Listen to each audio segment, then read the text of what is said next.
அல்ஹம்துலில்லாஹ் வஸ்ஸலாத்து வஸ்ஸலாமு அலா ரசூலில்லாஹ் அம்மா பஅத். அல்லாஹ்வுடைய உதவியால் அகீதா மிக முக்கியமான பல செய்திகளை நம்ம பார்த்து கொண்டு வருகின்றோம். அதில் நம்ம எடுத்திருக்கிற புக் எது? முக்தசர் தஸ்ஹீலுல் அகீதா அல் இஸ்லாமியா. முக்தசர் என்ற சுருக்கம். தஸ்ஹீலுல் அகீதா அல் இஸ்லாமியா தான் ஒரிஜினல் புக். தஸ்ஹீலுல் அகீதா அல் இஸ்லாமியா. தஸ்ஹீல் என்றால் என்ன மீனிங்? எளிதாக்குதல். தஸ்ஹீல் என்றால் எளிதுபடுத்துதல், எளிதாக்குதல்.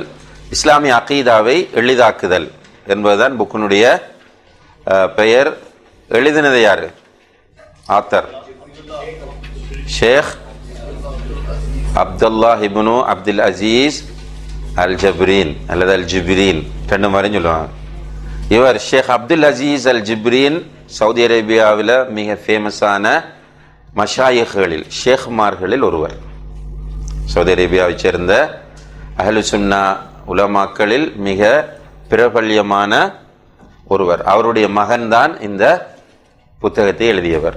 பாப்பா வந்து அப்துல் அசீஸ் அல் ஜப்ரீன், மகன் அப்துல்லா இப்னு அப்துல் அசீஸ் அல் ஜப்ரீன். இப்போ ஆரம்பத்தில் இருந்து பல அரிய முக்கியமான தகவல்கள் அதில் தந்து கொண்டு வந்து, சென்ற வகுப்பில் நம்ம தௌஹீதுல் உலூஹியா என்றால் என்ன என்பதை பற்றி பார்த்தோம். அதில் தௌஹீதுல் உலூஹியா என்றால் என்ன, தௌஹீதுல் உலூஹியாவினுடைய சிறப்புகள் என்ன என்பதையெல்லாம் ஆதாரங்களோட குறிப்பிட்டிருந்தாங்க. அதே போல லா இலாஹ இல்லல்லாஹுக்கு இருக்க வேண்டிய நிபந்தனைகள், அந்த நிபந்தனைகளை இங்கே நம்ம குறிப்பிட்டிருக்கிறோம். என்றால் சில நேரங்களில் வேலை பிஸியால் போன மாதம் படித்ததை அப்படி வச்சுட்டு வந்திருப்பீங்க மீட்டாமல். அதே போல் சகோதரர் அப்துல் ரஸாக் இந்த வாட்ஸ்அப் குரூப்பில் அதை அப்டேட் பண்ணிட்டு இருக்கிறார். யாரும் எந்த கமெண்ட்ஸும் பண்ணுறாங்கல்ல. சில நேரம் ஃபுல்லாக நல்ல இன்ட்ரெஸ்டாக இருந்தாலும் பண்ண மாட்டாங்க, அறவே பார்க்காம இருந்தாலும் பண்ண மாட்டாங்க.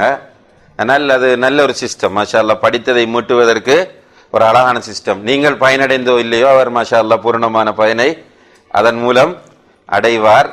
ஆனால் மற்றவர்களும் அதை ஃபாலோ பண்ணுங்க இன்ஷா அல்லாஹ். இந்த படித்தது மீட்டணும், எழுதி வச்சோம்னா பாதுகாப்பாக இருக்கும்.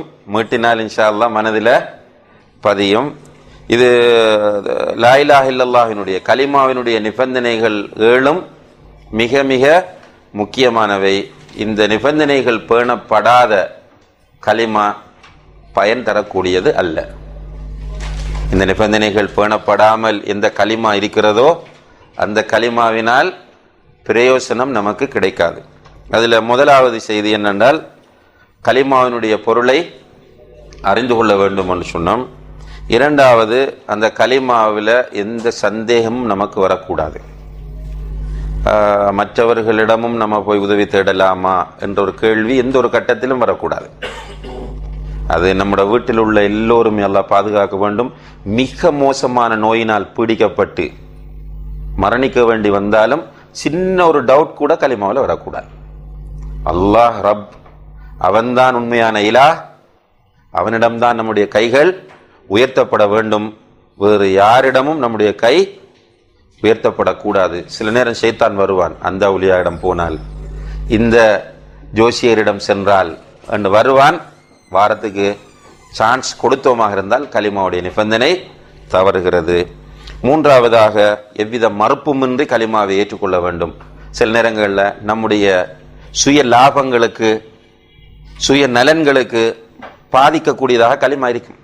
உலகத்தில் நம்முடைய தொழிலை பாதிக்கும், சில நேரம் நம்முடைய வருமானத்தை பாதிக்கும், நம்முடைய இமேஜை பாதிக்கும் என்பதற்காக வேண்டி கலிமாவில் சில பகுதிகளை கண்டுகொள்ளாமல் விட முடியாது. எல்லாவற்றையும் அப்படியே ஏற்றுக்கொள்ள வேண்டும். அதே போன்று கலிமாவுக்கு பூரணமாக கட்டுப்பட வேண்டும். இன்பத்திலும் துன்பத்திலும் கலிமாவுக்கு கட்டுப்பட வேண்டும். அதனை பொய்ப்படுத்தாமல் உண்மைப்படுத்த வேண்டும். எந்த ஒரு சந்தர்ப்பத்திலும் கலிமாவை புரிந்து கொண்ட ஒரு மனிதனிடம் இணை வைத்தல் வராது. இஹ்லாஸ் தான் எப்போதும் அவனிடம் இருக்கும். அவன் எந்த ஒன்றை செய்யும் போதும் அவனுடைய ஆழ் மனதில் ரப் என்னை பார்த்து கொண்டிருக்கிறான், அல்லாஹ் என்னை பார்த்து கொண்டிருக்கிறான் என்ற அந்த உயரிய சிந்தனை இருந்து கொண்டே இருக்கும். ஏழாவதாக கலிமாவையும் கலிமாவோடு தொடர்பான அனைத்து அம்சங்களையும் நேசிக்கக்கூடியவனாக அவன் இருக்க வேண்டும் என்ற இந்த 7 நிபந்தனைகளையும் பார்த்தோம். இதை மனப்பாடம் செஞ்சவங்க எத்தனை வேண்டிய இந்த கலிமாவுடைய நிபந்தனைகளை பர்பஸ்லி உட்கார்ந்து பாடமாக்கினவங்க சொல்லுங்க.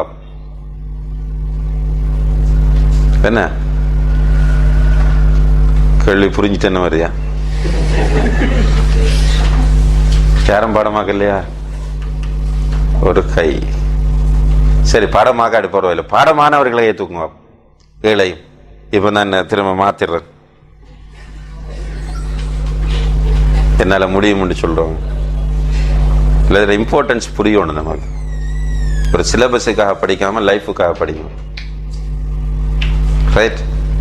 இது கலிமாவுடைய நிபந்தனைகள். இதை வேறவங்களுக்கு சொல்லி கொடுத்தவங்க யார் இருக்கிறீங்க? இதில் இங்கே படிச்சுட்டு போய் மற்ற மக்களுக்கு சொல்லி கொடுத்தவர்கள் என்ன? தாலிபுல் இல்முக்குரிய ஒன்றும் காணல ஒரு ஆளுதிக்கு. அப்போ நம்ம சும்மா அந்த கமதலில் ஹிமாரி யஹ்மிலு அஸ்ஃபாராக மாறக்கூடாது. சும்மா கூடும். ஏன் சும்மா கூடும்?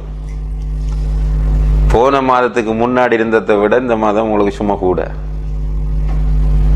இப்ப தெரிந்துட்டு, தெரிந்த பிறகு மறைக்க முடியாது.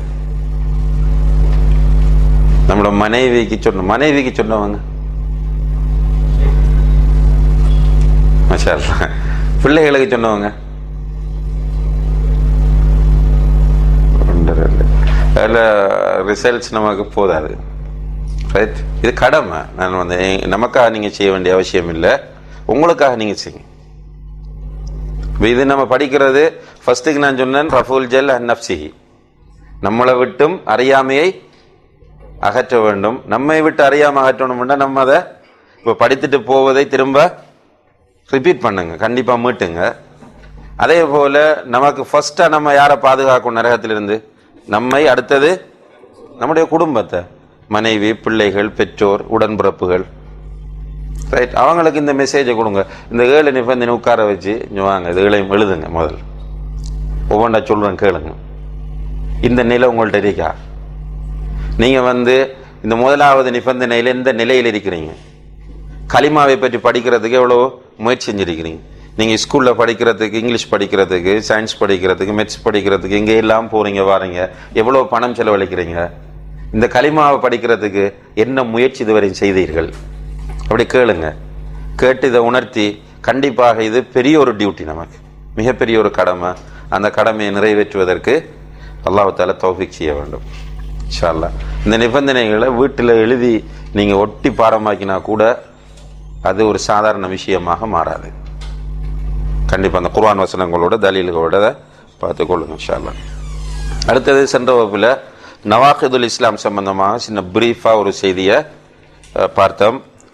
நவாக்கிதுல் இஸ்லாம், நவாக்கிது தௌஹீத், நவாக்கிது லா இலாஹ இல்லல்லாஹ் என்பதை கிட்டத்தட்ட 400க்கும் அதிகமான கலிமாவை முறிக்கக்கூடிய அம்சங்கள் இருப்பதாக அறிஞர்கள் குறிப்பிடுறாங்க. இந்த 400 விஷயங்களையும் அல்லது அதை விட கூடுதலாக அறிக்கக்கூடியதை 3 பெரிய தலைப்புகளுக்குள்ள நம்ம உள்ளடக்கலாம். அதாவது இந்த 3 விஷயங்கள் ஒருவர் ஈடுபட்டால் அவர் இஸ்லாத்தை விட்டு வெளியேறி விடுவார். அதில் ஒன்று பெரிய ஷிர்க் செய்வது, 2வது பெரிய குஃப்ரை செய்வது, 3வது அகீதாவில் உள்ள நிஃபாக்கில் ஈடுபடுவது. இது என்ன என்பது இன்ஷா அல்லாஹ் அடுத்த பாடங்களில் விரிவாக நமக்கு வரும். லா இலாஹ இல்லல்லாஹ் என்பதனுள் பிரதானமாக அமைவது தௌஹீதுல் உலூஹியா. தௌஹீதுல் உலூஹியாவுக்குள் பிரதானமான அம்சம் என்ன? இபாதத். தௌஹீதுல் உலூஹியாவுக்குள் பிரதானமான அம்சம் இபாதத். அதனால தான் அதுக்கு ஒரு பேர் என்ன? தௌஹீதுல் இபாதா. இப்போ தௌஹீதுல் உபூதியா, தௌஹீதுல் இபாதாண்டெல்லாம் அதுக்கு பேர் வர காரணம் அது உள்ளடக்கக்கூடிய மிக முக்கியமான அம்சமாக அது காணப்படுகிறது. எனவே ஷேக் என்ன செய்கிறார்? அடுத்ததாக இபாதத்தை பற்றி விரிவாக தெளிவுபடுத்துகிறார்.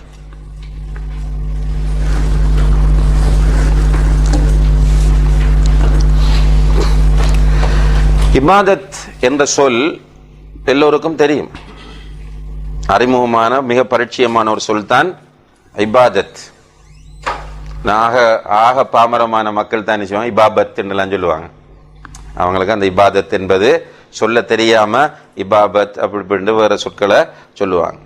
இபாதத் என்பது பொதுவாக எல்லோருக்கும் மிக பரிச்சயமான ஒரு சொல். இபாதத் என்ற சொல்லினுடைய நேரடி மொழிபெயர்ப்பு என்ன என்று கேட்டால் என்ன சொல்றோம்? வணக்கம், வர்ஷிப் என்று சொல்றோம்.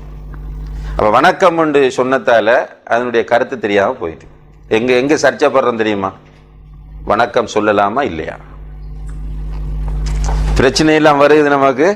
ஹலோ சொல்ற இடத்துல வணக்கம் சொன்னாருன்னா நம்ம வணக்கம் சொல்லலாமா? செய்தி வாசிக்கிற ஒரு முஸ்லிம் வணக்கம் சொல்லலாமா? இதுல மிகப்பெரிய சர்ச்சை நமக்கு இடையில உருவாகும். ஆனா வணக்கத்துக்கு என்ன கருத்துன்றது தெரியாது. அல்லாஹ் தஆலா நம்மை படைத்தது எதற்காக? அவனை வணங்குவதற்காக. இப்ப வணக்கம் இபாதத் என்ற அந்த சொல்லினுடைய சரியான அர்த்தம் அரபு மொழியில் தெரிந்தால்தான் இஸ்லாம் என்ன சொல்லுகிறது என்பது நமக்கு புரியும். அரபு மொழியில் ஒரு மொழியியலாளர் ஒரு டிக்ஷனரி எழுதிய இப்னு சையிதா என்று சொல்லக்கூடிய அறிஞர் சொல்றார், அஸ்லுல் இபாதா ஃபில் லுகா, அரபு மொழியில் இபாதத் என்ற சொல்லினுடைய அடிப்படை தத்லீல் என்பதாகும். தத்லீல் என்றால் இழிவாக்குதல் அல்லது இழிவடைதல். ஒருவர் தன்னை அப்படி ஃபுல்லா இழிவாக ஆக்கி கொள்றதுதான் அரபுல இபாதத் என்று சொல்ல. அரபு மொழியில் நம்ம இஸ்லாமிய கருத்துக்கு வரல. புரியுதா என்னண்டு? இப்போ உதாரணம் தரீக்குன் முதல்லலுன், நடந்து நடந்து அப்படியே அந்த வழி ஒன்று உருவாயிருக்குமே, அந்த வழிக்கு அரபுல சொல்றது தரீக்குன் முதல்லல், அந்த தலீலான வீதி. அந்த மீனிங் என்னன்னா அந்த வழி நடந்து நடந்து தேய்ந்து போன பாதைக்கு தரீக் முதல்லல் என்ற. இப்ப ஒருவரை சொல்றது ரஜுலுன் தலீல், இழிவான மனிதன், இழிவடைந்த மனிதன் என்ற என்ன? அவரை காலில் விழுவார், அவரை கீழே இருப்பார். இதுல இருந்தான் ஒரு அப்து என்ற சொல் வந்துச்சு. அப்துண்டால் யாரு? அடிமை. அடிமை என்பது இப்ப நமக்கு புரியாது. அடிமை என்பதை சொல்றது சில நேரங்களில் சில சினிமாக்கள் தேவண்டால் நீங்க இந்த அடிமையை பார்த்திருக்கலாம். அந்த பழைய காலத்தில் உள்ள அடிமைத்தனங்களை சொல்றதுக்காக வேண்டி எடுத்து. அடிமைத்தனம் என்ன? எஜமானனுக்கு அவர் ரோப மாதிரி இருக்கிறது. எஜமான என்ன சொன்னாலும் செய்ய வேணும். எஜமானன் தூக்குண்டா தூக்கணும், வெய்யண்டா வைக்கணும், உட்காரண்டா உட்காரணும், போகண்டால் போகணும், அல்லது அவருடைய ஆசையை நிறைவேற்ற கூப்பிட்டால் போகணும். எந்த ஒரு சந்தர்ப்பத்திலும் மாற்று கருத்து சொல்லக்கூடாது. என்னால் முடியாது என்ற ஒரு செய்தி எந்த ஒரு சந்தர்ப்பத்திலும் சொல்லாமல் இருப்பவர் தான் யார்? அடிமை. மாறி பேசினாராக இருந்தால் அவர் அடிமைத்தனத்தில் தவறு விட்டு விட்டார். அவரை எஜமானன் தண்டிப்பான். தண்டிச்சா யாரும் குறை சொல்ல மாட்டான். இதெல்லாம் நீங்க முழு இப்பதான் ஒரு வேலை செஞ்சுட்டு வந்திருப்பார், கடுமையான ஹார்ட் ஒர்க், திரும்ப பண்ண சொன்னா பண்ணத்தான் வேணும். இதுதான் அடிமை என்பது. அப்ப அப்து என்ற சொல்லில் இருந்தால் இபாதத் வந்திருக்கிறது.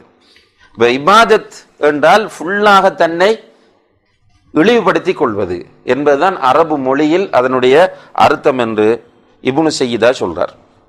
அதே போல சிஹாஹ் என்று ஒரு டிக்ஷனரி இருக்கிறது, அஸ்ஸிஹாஹ். அந்த டிக்ஷனரியில சொல்றாங்க, அஸ்லுல் உபூதிய்யா அல் ஹுதூஉ வஸ்ஸுல்லு, இபாதத்தினுடைய அடிப்படை பணிவதும் இழிவடைவதும் ஆகும். பணிந்து நடப்பதும் இழிந்து நடப்பதும் ஆகும்.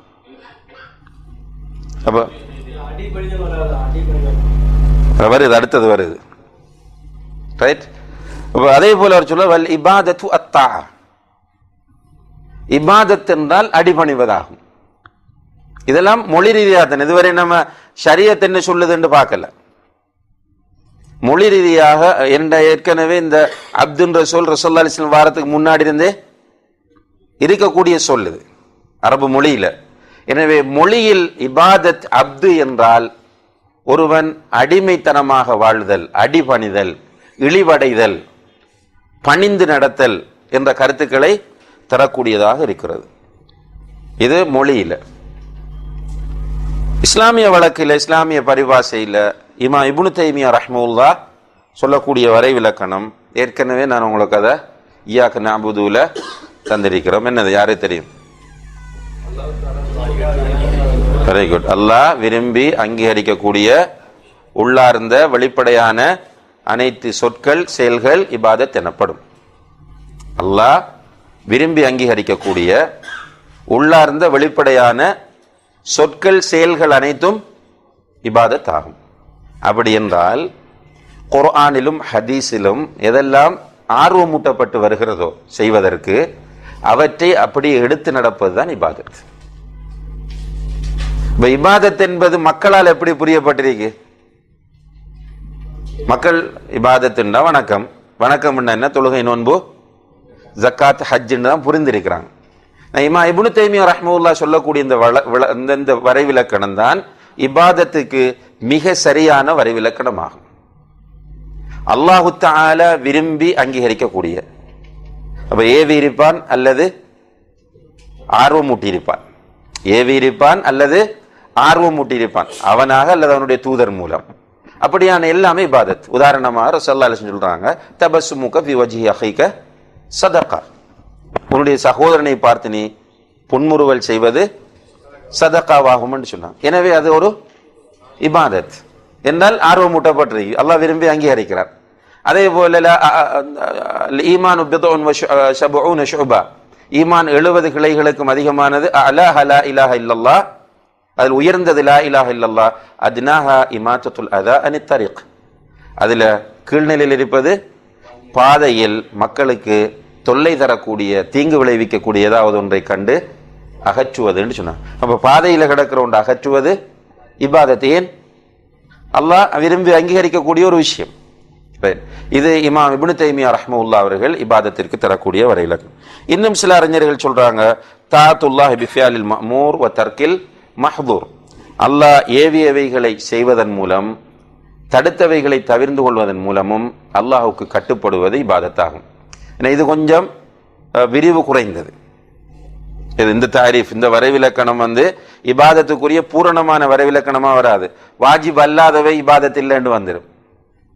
இதுல என்ன சொல்றாங்கன்னா, பிஃபிஅலில் மஅமூர், அல்லாஹ் ஏவியவைகளை எடுத்து நடப்பதும் தடை செய்தவைகளை தவிர்ந்து கொள்ளும். ஏவாமல் ஆர்வமூட்டிய நிறைய விஷயம் இருக்கு, அது இபாதத் இல்லை என்று வந்துவிடும். எனவே இமாம் இப்னு தைமியா ரஹ்மத்துல்லாஹ் அவர்களது வரைவிலக்கணம் தான் சரியான பூரணமான வரைவிலக்கணமாகும். இமாம் இப்னு தைமியாவுடைய அல்லாஹ் விரும்பி அங்கீகரிக்கக்கூடிய உள்ளார்ந்த வெளிப்படையான அனைத்து சொல்களையும் செயல்களையும் குறிக்கும். அல்லாஹ் விரும்பி அங்கீகரிக்கக்கூடிய உள்ளார்ந்த வெளிப்படையான அனைத்து சொல்களையும் செயல்களையும் குறிக்கும். உள்ளார்ந்த என்ன? உள்ளத்தோடு தொடர்பான, மறைவான அல்ல, உள்ளத்தோடு தொடர்பு. பின்னால வரும் நமக்கு அதோட டீடைல்ஸ் இன்ஷா அல்லாஹ். உள்ளத்தோடு தொடர்பான, வெளிப்படையான என்றால் உடலோட தொடர்பானது. சொற்களும் இருக்கு, செயல்களும் இருக்கு. இப்ப சலாம் சொல்றோம், ஒரு இபாதத். ஜஸாக்கல்லாஹ் கைர் என்று சொல்றோம், ஒரு இபாதத். குர்ஆன் ஓதுறோம், ஒரு இபாதத். இஹ்லாஸ் ஒரு இபாதத். பாவம் செய்யறதுக்கு பயப்படுறோம், ஹவுஃப் ஒரு இபாதத். இது உள்ளத்தால செய்யக்கூடிய அமல்கள். இது விரிவாக இன்ஷா அல்லாஹ் பின்னால வரும். ரைட், இப்ப புரிஞ்சிட்ட இபாதத்துனால என்னண்டு? இய்யாக நஅபுது, உன்னையே வணங்குகிறோம். வையாக நஸ்தஈன், உன்னிடமே உதவி தேடுகிறோம். உன்னையே வணங்குகிறோம் என்று சொல்லும் போது இந்த பரந்த அர்த்தத்தில் தான் இபாதத்தை நம்ம பார்க்க வேண்டும். அல்லாஹு தஆலா இந்த பரந்த நோக்கத்தோடு தான் இந்த உலகத்தில் நம்மை படைத்திருக்கிறான் என்பதையும் புரிந்து கொள்ள வேண்டும். ரைட், இபாதத்தினுடைய வகைகள்.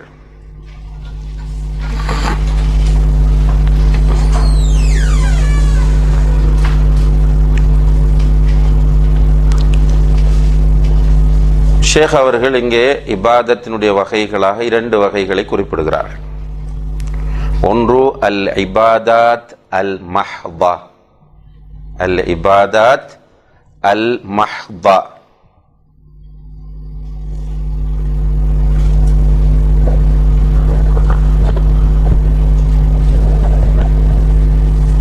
அல் இபாதாத் அல் மஹ்தா என்றால் இது அல்லாஹ்வினால் ஆக்கப்படும் போதே மார்க்கமாக ஆக்கப்பட்டது, இபாதத்தாக ஆக்கப்பட்டது. அஸ்லிலேயே உருவாக்கப்படும் போது இபாதத்தாகத்தான் அது உருவாக்கப்படுது. அது என்னன்றது பின்னால இன்ஷா அல்லாஹ் விரிவா பார்ப்போம். உருவாக்கும் போதே அல்லாஹ் தஆலா எதுவாக உருவாக்கியிருப்பான்? உதாரணமாக தொழுகை. இதை ஆக்கும் போதே அல்லாஹ் மார்க்கமாகத்தான் ஆக்கினான், வேறொன்றாக ஆக்கவில்லை. அடுத்த பகுதி இரண்டாவது வகை அல் இபாதாத் கைர் அல் மஹ்தா. அஸ்லில் இபாதத் அல்ல, எண்ணத்தை வைத்து இபாதத்தாக மாறக்கூடியவை. அஸ்லில் அது இபாதத் கிடையாது. அல்லாஹ் தஆலா ஆக்கும் போது சும்மா ஆக்கியிருப்போம், உலகத்தில் எல்லாரும் பண்ணுவாங்க. ஆனா நம்மளோட எண்ணத்தை வச்சு அது இபாதத்தாக மாறும்.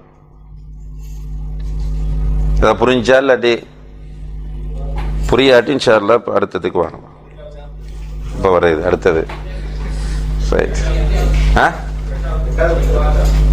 கைருல் மஹ்தா. அல் இபாதாத் கைருல் மஹ்தா.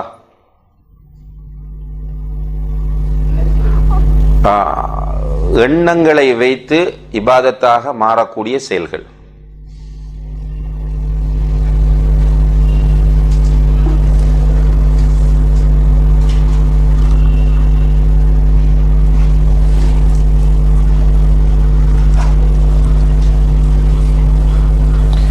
முதல் பகுதி இபாதா மஹ்தா என்று சொன்னோம். இபாதா மஹ்தா. இந்த இபாதா மஹ்தாவில் பின்வரக்கூடிய இபாதத்துகள் எல்லாம் இடம்பெறுமா? ஒன்று அல் இபாதா அல் கல்பியா, உள்ளம் சார்ந்த இபாதத்துகள். அல் இபாதா அல் கல்பியா.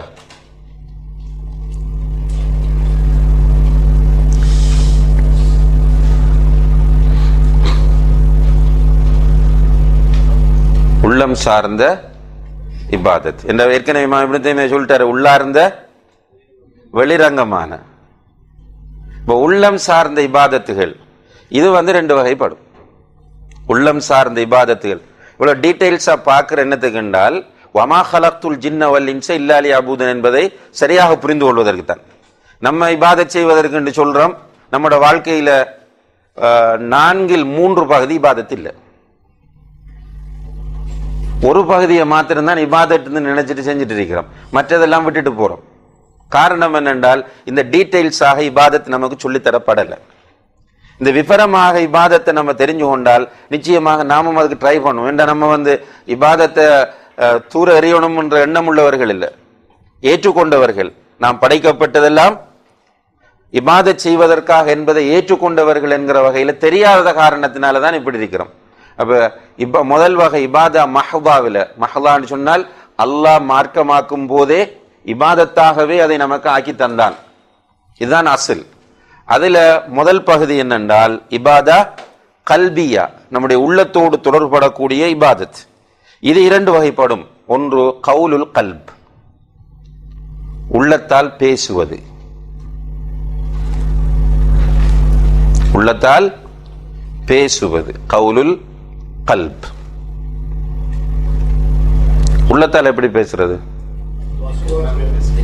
நாமளே பேசிக்கொள்றது. இப்ப வணக்கத்திற்கு தகுதியானவன் அல்லாஹ்வை தவிர உண்மையான கடவுள் வேறு யாரும் இல்லை என்று நம்முடைய மனதுக்குள் நாம் நம்புவது.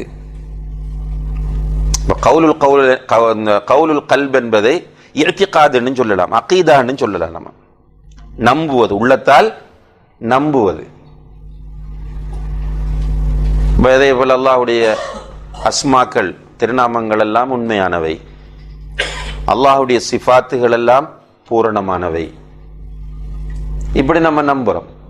மறுமை ஷூரா இருக்கும், கபருக்குள்ள ஷூரா வாழ்க்கை இருக்கும். இது நமக்குள்ளே நம்ம பேசுறோம். இது இபாதத்து.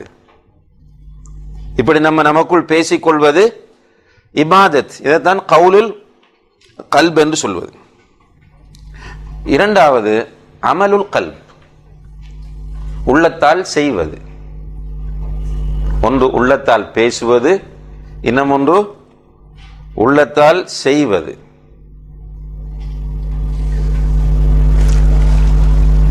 திக்ரும் வரும், ஆனால் திக்ரும் முழுக்க இல்லை. திக்ர் வாயால செய்ய வேண்டிய திக்ரும் இருக்கு. உள்ளத்தால் செய்வது.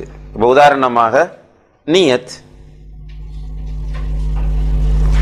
இப்போ இஹ்லாஸ் வரணுமா இருந்தால் நியத்தை நம்ம உள்ளத்தால தான் செய்யணும். அமலுல் கல்பில் பிரதானமானது நியத். அடுத்தது உள்ளத்தால செய்யற தவக்குல். எப்படி?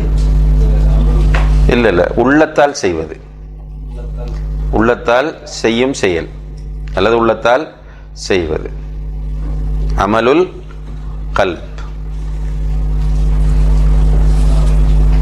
அல்லாஹ்வை அஞ்சுவது, அல்லாஹ்வை அஞ்சுவது உள்ளத்தால் செய்கிற செயல். தவக்குல் வைக்கிறது உள்ளத்தால் செய்யக்கூடிய செயல். இஹ்லாஸ் உள்ளத்தால் செய்யக்கூடிய செயல். அல்லாஹ்வை நேசிப்பது உள்ளத்தால் செய்யக்கூடிய செயல். அல்லாஹ்வுடைய நன்மைகளில் ஆதரவு வைப்பது உள்ளத்தால் செய்யக்கூடிய செயல். இப்போ நல்லா புரிஞ்சு கொள்ளுங்க. மன்னிப்பது உள்ளத்தால் செய்யக்கூடிய செயல். ஹசந்த், மன்னிப்பது உள்ளத்தால் செய்யக்கூடிய செயல். இப்போ உள்ளத்தால நிறைய செயல்கள் இருக்கு. அதான் இமாம் முஹம்மது அப்துல் வஹாப் ரஹ்மத்துல்லாஹி அவர்களுடைய அல் உசூல் ஸலாஸா என்ற புக் எடுத்து படித்து பார்த்தால் அன்வாஉல் இபாதாத் கதீரான்ட்டு அவர் அப்படியே பட்டியல் போட்டிருப்பார். அதை நம்ம புரிந்து கொள்வதற்கு இது வழிவகுக்கும். அப்ப முதல் வகை இபாதா மஹ்தாவில் முதல் வகை என்ன? இபாதா கல்பியா, உள்ளத்தால் செய்யக்கூடிய இபாதத்துகள். உள்ளத்தால இபாதத்தை ரெண்டு முறையில செய்கிறோம். ஒன்று என்ன? கவுலுல் கல்ப். இரண்டாவது அமலுல் கல்ப். புரிஞ்சுட்டா எல்லாருக்கும்? இரண்டாவது வகை இபாதா மஹ்தாவில் உள்ள, இபாதா மஹ்தாவில் உள்ள இரண்டாவது வகை அல் இபாதா அல் கௌலியா.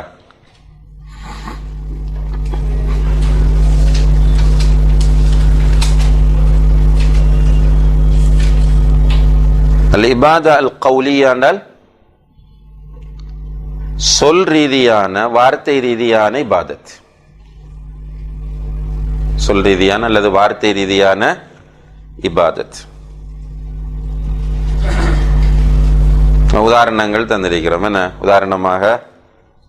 கலிமாவை வாயால மொழிகிறது, லா இலாஹ இல்லல்லாஹ் என்று சொல்வது. திக்ரு செய்கிறது, சுபஹானல்லாஹ், அல்ஹம்துலில்லாஹ், அல்லாஹு அக்பர், லா ஹவுல வலா குவத இல்லா பில்லாஹ், சுபஹானல்லாஹி வ பிஹம்திஹி, சுபஹானல்லாஹில் அதீம். அதே போல குர்ஆன் ஓதுவது, டீச் பண்றது மார்க்கத்தை அல்லது மார்க்கத்தோடு தொடர்பான விஷயங்களை டீச் பண்ணுவது, இதெல்லாம் நம்ம வாயால் செய்யக்கூடிய இபாதத்துகள். அல் கலிமத்து தய்யிபா சதகா, நல்ல வார்த்தை சதகாவாகும். அப்போ அது ஒரு இபாதத். நல்ல வார்த்தையை பேசுவது ஒரு இபாதத், வாயால் செய்யக்கூடிய ஒரு இபாதத்.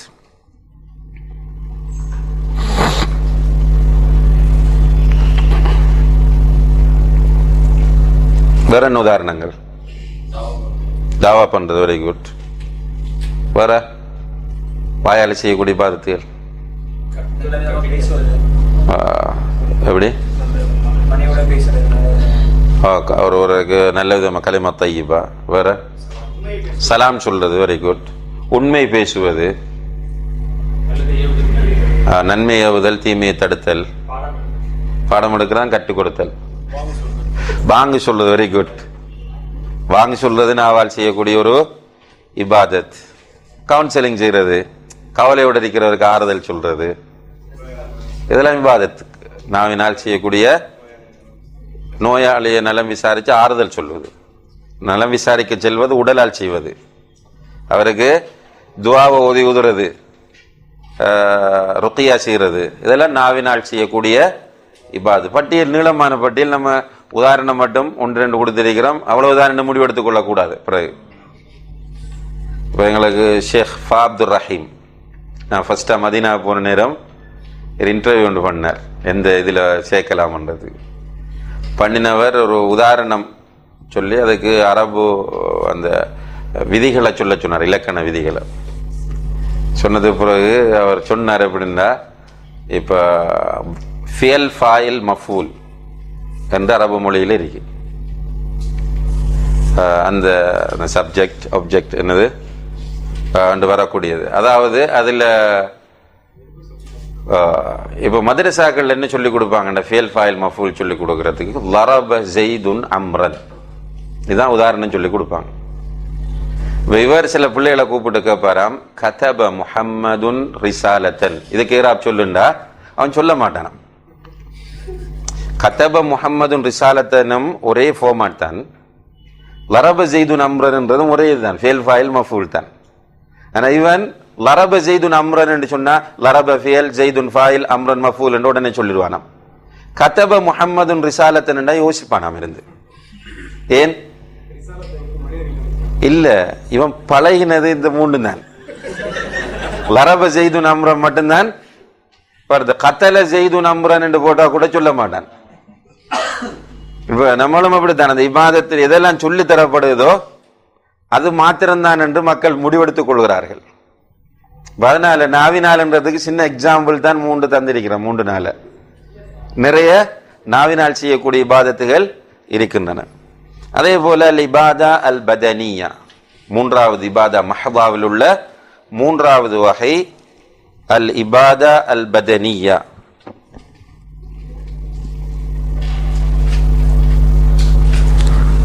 உடலால் செய்யக்கூடிய இபாதத், உடலால் செய்யக்கூடிய இபாதத், இபாதா பதனியா. உதாரணமாக நோன்பு, தொழுகை, ஹஜ், தவாஃப், ஜிஹாத், வேற வெரி குட், கல்வி கற்பதற்காக வருவது, முசாஃபா செய்வது, சாப்பிடுவது வராது. சாப்பிடுவது அல்லாஹ் தஆலா இபாதத்தாக ஆக்கவில்லை. அது எல்லாரும் சாப்பிட்றான், இந்துவும் சாப்பிட்றான், முஸ்லீமும் சாப்பிட்றான், நாஸ்திகனும் சாப்பிடுவான். இப்போ நம்ம பேசிட்டு இருக்கிறது என்ன சப்ஜெக்ட் என்றால், ஆக்கும் போது அல்லாஹ் இபாதத்தாகவே ஆக்கியது. நல்லா புரிஞ்சு கொள்ளுங்க. இபாதா மஹ்தா, நான் திரும்ப திரும்ப அந்த சொல்ல ஏன் பயன்படுத்துகிறேன் என்றால் உங்களோட மனசில் அது பதிய வேண்டும் என்பதற்காக. என்னால் இதுல கியாஸ் கிடையாது,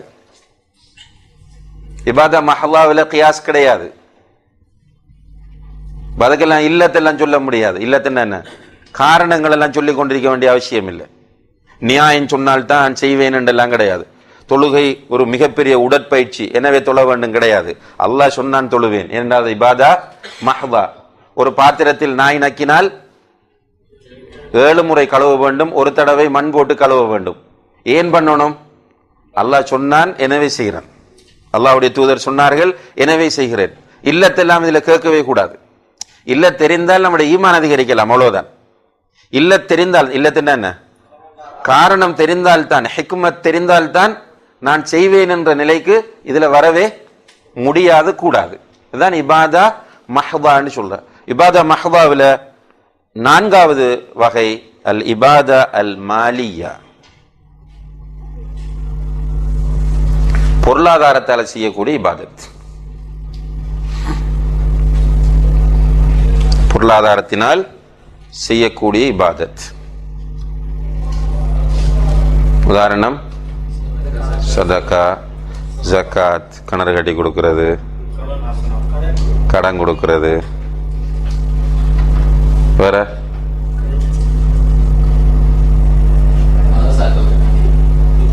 அதெல்லாம் சதக்கான எல்லாம். சதக்கான்ற பெரிய கான்செப்டுக்குள்ள நிறைய உதாரணங்களை கொண்டு வரலாம். சரி, அதெல்லாம் கடமை, உங்களுக்கு மார்க்கம் இல்லை. தமிழாக்களும் செய்கிறாங்க, இந்துக்கள், பௌத்தர்கள், கிறிஸ்தவர்கள் எல்லாருமே மனைவிக்கு சாப்பாடு கொடுப்பாங்க.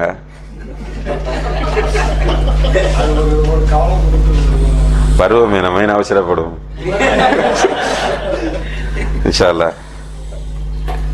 அடுத்த தலைப்பு இப்ப இந்த 4 வகைகளும் இபாதா மஹ்தாவில் உள்ள வகைகள். ஒன்று என்ன? இபாதா மஹ்லாவில் இபாதா கல்பியா, 2வது இபாதா கௌலியா, மூன்றாவது இபாதா பதனியா, நான்காவது இபாதா மாலியா. ரைட். அடுத்தது இபாதா கைரல் மஹ்தா. அல்லாஹ் தஆலா சும்மா ஆக்கியிருப்பான் உலகத்தில். அதை விரும்புகிறவங்க எல்லாம் அதை செஞ்சுட்டு போவாங்க, எல்லாருக்கும் அது நேச்சராக இருக்கும். ஆனால் எண்ணங்களை வைத்தது இபாதத்தாக மாறும். இது ரெண்டு வகைப்படும். அடிப்படையில் இபாதத் அல்லாத கடமைகளை செய்தல், அடிப்படையில் இபாதத் அல்லாத கடமைகளை செய்தல். இப்ப சில கடமைகள் இருக்கும் மனிதனுக்கு, ரைட்? உதாரணமாக தனக்காகவும் தனது குடும்பத்துக்காகவும் செலவு செய்தல், இது கடமை. மனிதனாக பிறந்தவனுக்கு அது கடமை. கடனை அடைத்தல், எல்லா மனிதனும் கடன் அடைக்கணும், இல்லைன்னா கோர்ட்ஸில் போய் நிற்க வேண்டி வரும். திருமணம் செய்தல், எல்லாரும் திருமணம் செய்வாங்க. அதே போல கடன் கொடுக்கிறது, மனிதர்கள் என்ற வகையில் ஒருவருக்கு ஒருவர் கடன் கொடுப்பாங்க. பெற்றோர் நலன் பேணல், இது பண்ணுவாங்க. விருந்தினர்களை கண்ணியப்படுத்துவாங்க. இதெல்லாம் மனிதர்கள் செய்வது கடமை. அதை இப்போ வீட்டுக்கு வரக்கூடிய விருந்தினரை கவனிக்காம விட்ட சமுதாயம் தூற்றும். நண்பர்கள் திட்டுவார்கள், யாரா இருந்தாலும் சரி, அது முஸ்லீமா இருந்தாலும் சரி, நான் முஸ்லீமாக இருந்தாலும் சரி, இது மனிதனுக்கு கடமை. இப்ப இந்த கடமைகளை ஒருவன் சும்மா செய்து கொண்டு வருகிறான், முஸ்லிமான பிறகு சும்மா செஞ்சு கொண்டு வரான், நன்மை கிடைக்குமா? நன்மை கிடைக்காது. இபாதத்தாக அது மாறாது. அவன் கடமையை, டியூட்டியை செய்கிறான். எப்ப இது கடமையாக மாறும், இந்த இபாதத்தாக மாறும்? அல்லாஹ்வுக்காக என்று செய்யும் போதுதான் இபாதத்தாக மாறும்.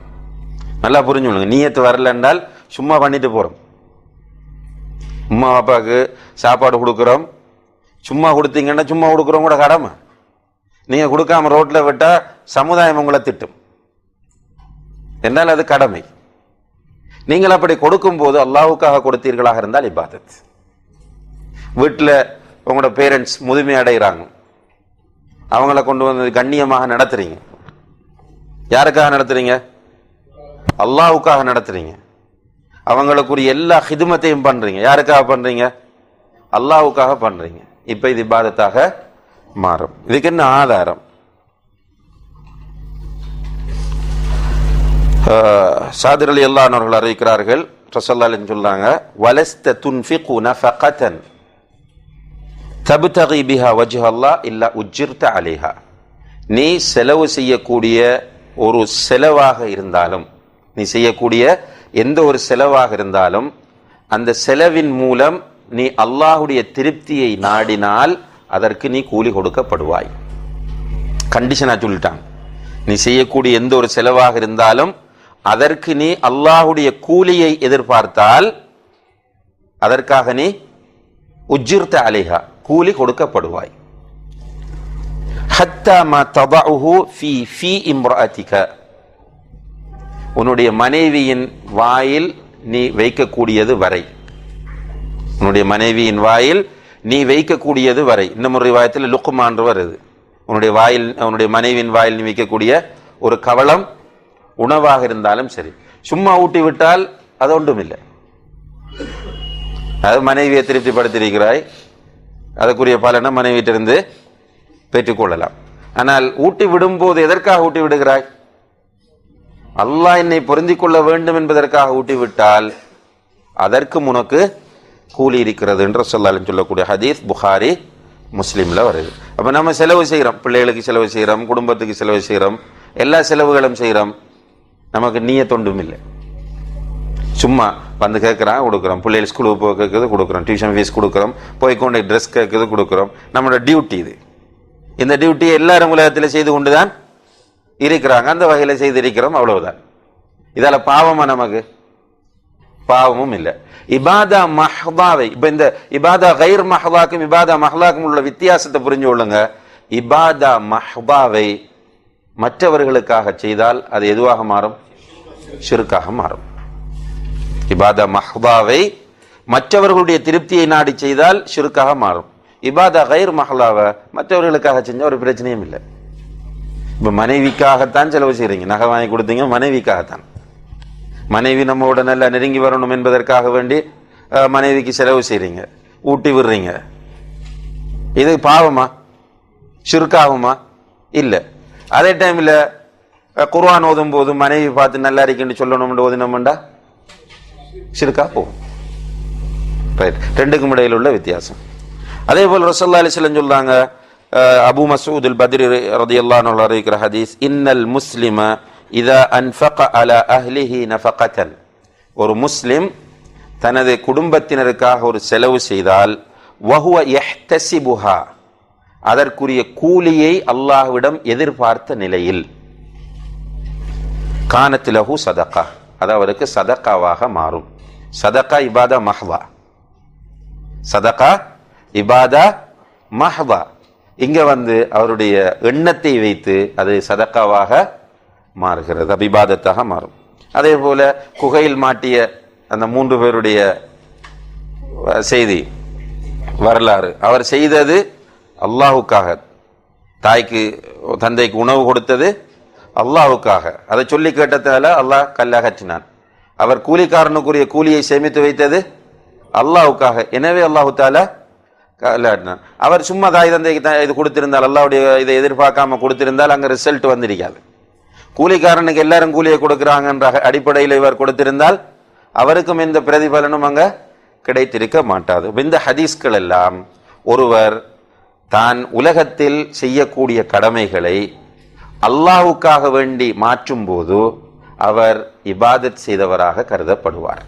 இதுதான் இபாதா கைர் மஹ்தாவில் உள்ள முதல் வகை. இரண்டாவது வகை, அல்லாஹ்வின் திருப்தியை நாடி அவன் தடுத்தவைகளை தவிர்த்து கொள்வது. சில விஷயங்கள் தடுக்கப்பட்டிருக்கு நமக்கு. நம்ம வட்டி வாங்கல, இதுவரைக்கும் நம்ம வட்டி வாங்கல, இபாதத்தா இது? ஏன் வட்டி வாங்காம இருக்கிறோம் என்பதை பொறுத்து தான் இபாதத்தா மாறும். வட்டி நமக்கு சான்ஸ் கிடைக்காம எத்தனையோ நான் முஸ்லிம்ஸ் வட்டியோட அனுமதிச்சு கொண்டு வட்டி வாங்காம இருக்கிறாங்க, வட்டி கொடுக்காம இருக்கிறாங்க. ஏன்? அவங்களுக்கு ஒரு சந்தர்ப்பம் வரல.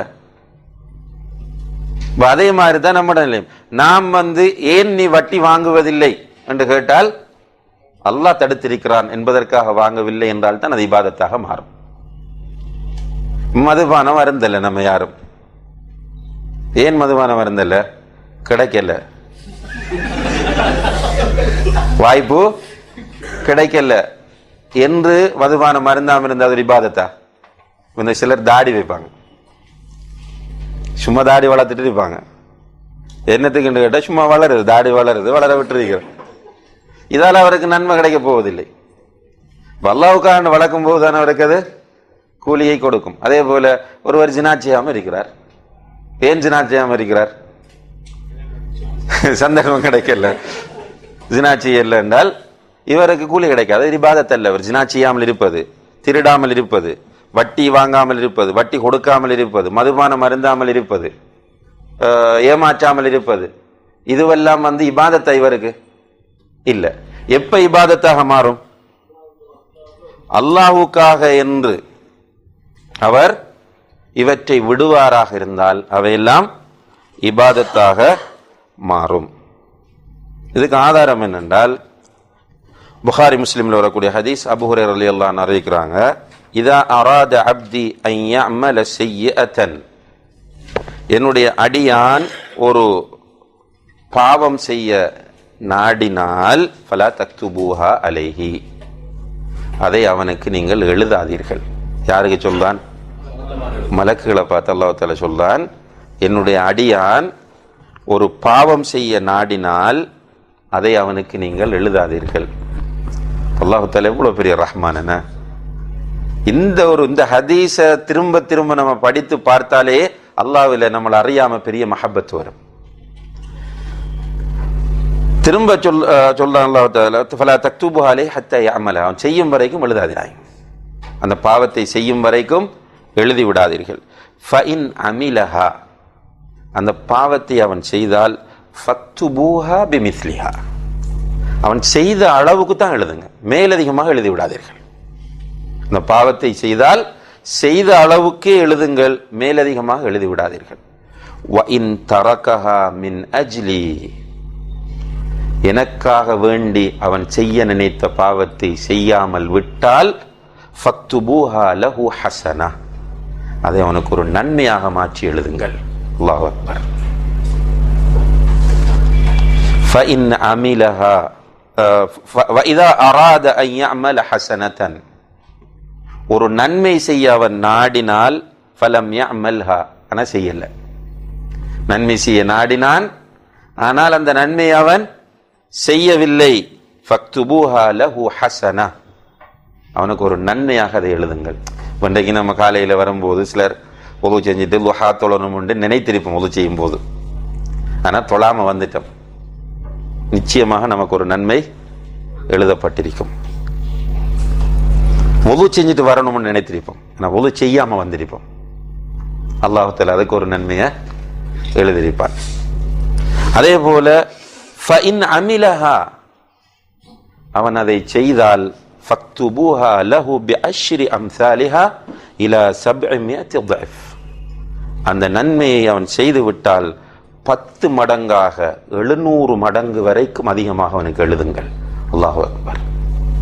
இந்த உண்மையிலே புகாரி முஸ்லிம்ல வரக்கூடிய இந்த ஹதீஸ் தனிமையில் உட்கார்ந்து சரியா படித்தோமாக இருந்தால் அல்லாஹ்வை நேசிக்காம நம்மளால் எழுந்து செல்ல முடியாது. அல்லாஹுடைய ரஹ்மத், அல்லாஹுடைய அன்பு, கருணை எவ்வளவு விசாலமானது என்பதற்கு இது மிகப்பெரிய ஆதாரம். இப்ப இந்த இடத்துல நமக்குரிய ஆதாரம் என்ன? அவன் ஒரு பாவத்தை செய்ய நினைக்கிறான், எழுதி விடாதீர்கள் செய்யும் வரைக்கும். அந்த பாவத்தை செய்தால் ஒரு தீமையை தான் எழுதுங்க, அதுக்குரிய அளவுக்கு எழுதுங்க. அவன் எனக்காக வேண்டி அதை விட்டால், எனக்காக வேண்டி அதை விட்டால், செய்யாமல் விட்டால் அவனுக்கு ஒரு நன்மை எழுதுங்கள். அப்ப அல்லாஹ்வுக்காக விடுவது பாவத்தை, இது இபாதத். இப்ப நிறைய பேர் சந்தர்ப்பம் கிடைக்காம நிறைய பாவம் செய்யாம இருக்கிறதால அவங்க இபாதத்தாளி அல்ல. சமுதாயத்துக்குள்ள போகல, துணிச்சல் இல்லை, ரைட், அந்த ஸ்மார்ட் இல்லை, கட்ஸ் இல்லை பாவம் செய்யறதுக்கு. இருந்துட்டு நான் பாவமே செய்யறல, நான் இபாதத்தாளின்னு சிலர் சொல்லுவாங்க இருக்காங்க. இவங்க இபாதத்தாளியா? இவங்க உண்மையாக என்னத்துக்காக செய்யாம இருக்கிறாங்கன்ற சந்தர்ப்பம் கிடைக்கல, பயம், துணிச்சல் கிடையாது, இதால பாவம் செய்யாம இருந்துட்டு இப்ப கடை வச்சுட்டு இருக்கிறது திருட பயன், அதனால திருடுறல்ல. இவர் இபாதத்தாளியா? வட்டிக்குரிய ரூட் தெரியாது, எனவே வட்டி வாங்கல, இவர் இபாதத்தாளியா? ட்ரிங்க் பண்றதுக்கு பயம், என்ன நடந்துருமோ, ஏது நடந்துருமோ, குடும்ப கௌரவம் பாதிக்கப்பட்டுருமோ என்ற பயம், இதனால குடிக்காம இருக்கிறார், இவர் இபாதத்தாளியா? இல்ல. உண்மையான இபாதத்தாளி யார் இந்த விஷயத்துல? அல்லாஹ் பார்த்துக்கு இருக்கிறான், நாளைக்கு அல்லாஹ் கிட்ட போய் தண்டனை வாங்க வேண்டி வரும், எனவே நான் வட்டி கடைசி வரையும் வாங்க மாட்டேன், கடைசி வரையும் விபச்சாரத்தில் ஈடுபட மாட்டேன், எந்த ஒரு சந்தர்ப்பத்திலும் மதுபானம் அருந்த மாட்டேன், அல்லாஹ் தடை செய்தவைகளை எந்த ஒரு சந்தர்ப்பத்திலும் சாப்பிட மாட்டேன் என்ற உறுதியோடு இருப்பது இபாதத்தாகும். அதுல இந்த குகைக்குள்ள மாட்டின 3வது நபர் என்ன சொன்னார்? யா அல்லாஹ், என்னுடைய அந்த முறைப்பண்ணோடு விபச்சாரம் செய்யாமல் நான் தவிர்ந்து கொண்டது உனக்காக இருந்தால் கல்லை அகற்று, எனவே கல் அகன்றது. அப்ப அல்லாஹ்வுக்காக அல்லாஹ் தடுத்தவைகளை விடுவது இபாதா கைருல் மஹ்தாக்குள்ள வரும். இதுதான் இபாதத்தினுடைய வகைகள். அடுத்தது இன்னும் ஒன்று, இபாதத்தில் கைர் மஹ்தாவில் 3வது வகை, அல்லாஹ் அனுமதித்தவற்றை அவனது திருப்தியை நாடி செய்வது. அல்லாஹ் சில விஷயங்களை அனுமதித்திருப்பான், அனுமதித்தை சும்மா செய்கிறோம், தண்ணி குடிக்கிறோம், சாப்பிட்றோம், தூங்குறோம், குளிக்கிறோம், இது அனுமதிக்கப்பட்டது. குளிச்சா பாவமா? இல்லை. சாப்பிட்டா பாவமா? இல்லை. சாப்பிட்டா நன்மை கிடைக்குமா? இல்லை. நன்மை, உலக நன்மை கிடைக்கும். ஆனால் அல்லாஹ் இடத்துல அது இபாதத்தாக மாறுமாண்டா கிடையாது. எப்போது அல்லாஹ் இடத்துல இபாதத்தாக மாறும்? நியத்தை வைத்துத்தான் மாறும். இப்போ உதாரணமா நான் நேரத்தோட தூங்குறேன், இப்போ நண்பர்களும் வராங்க, டிவியில் என்னல்ல இன்ட்ரெஸ்டான ஷோவெல்லாம் போய் கொண்டிருக்கு, ஆனால் நான் நினைக்கிறேன் இல்லை போய் தூங்குவோம். எதுக்காக தூங்குறேன்? காலையில் வெளியே டியூட்டிக்கு போகணும்டா, ஃபஜ்ர் தொழணும் அல்ல தஹஜ்ஜத்துக்கு கிளம்பணும். இந்த நியத்தில் தூங்கினேன்டா, இந்த தூக்கத்துக்கு நன்மை இருக்கிறது, இந்த தூக்கம் இபாதத். ரைட். நல்லா சாப்பிட்டு வரேன், நான் டைமுக்கு டெய்லி ஒழுங்கான முறையில் சாப்பிட்டு கொண்டு வரேன். என்ன யோசிக்கிறேன் என்றால், நான் என்னுடைய உடம்பை நல்ல முறையில் வளர்த்தெடுக்கணும், ஒரு ஆரோக்கியமான உடம்பை வளர்த்தெடுத்து நான் ஜிஹாத் செய்கிறதுக்கான ஒரு சந்தர்ப்பத்தை பெற வேண்டும். இப்போ நான் சாப்பிடும் போதெல்லாம் என்னுடைய நோக்கம் என்ன? ஜிஹாத், ஜிஹாத் என்று இருக்கும். எனவே அது ஒரு இபாதத்தாக மாறும். ரைட். இதற்கு ஆதாரம் என்னென்று கேட்டால், முந்தி நம்ம பார்த்த 2 ஹதீஸ்களும் இருக்கே. எது? உன்னுடைய மனைவிக்கு நீ செலவழிக்கிறது, உன்னுடைய குடும்பத்துக்கு நீ செலவழிக்கிறது, அதன் மூலம் எல்லா இடத்துல கூலி எதிர்பார்க்கிறது. அதுவும் வாஜிபானதும் இருக்கு, அனுமதிக்கப்பட்டதும் இருக்கிறது. அதே போல பிரதானமான ஒரு செய்தி என்னென்றால், அபு மூசல் அஷாரி ரலியல்லாஹு அன்ஹு முஆத் ரலியல்லாஹு அன்ஹு அவங்கள்ட்ட கேட்குறாங்க. இந்த முஆத் ரலியல்லாஹு அன்ஹு மிக முக்கியமான ஒரு சஹாபி. நான் 33 வயது அவங்க மௌத்தாகும்போது. அந்த வயதில் மௌத்தாகும்போது மிகப்பெரிய ஒரு ஆபிதாக இருந்த ஒரு பெரிய தாயும் கூட முஆத் ரலியல்லாஹு அன்ஹு.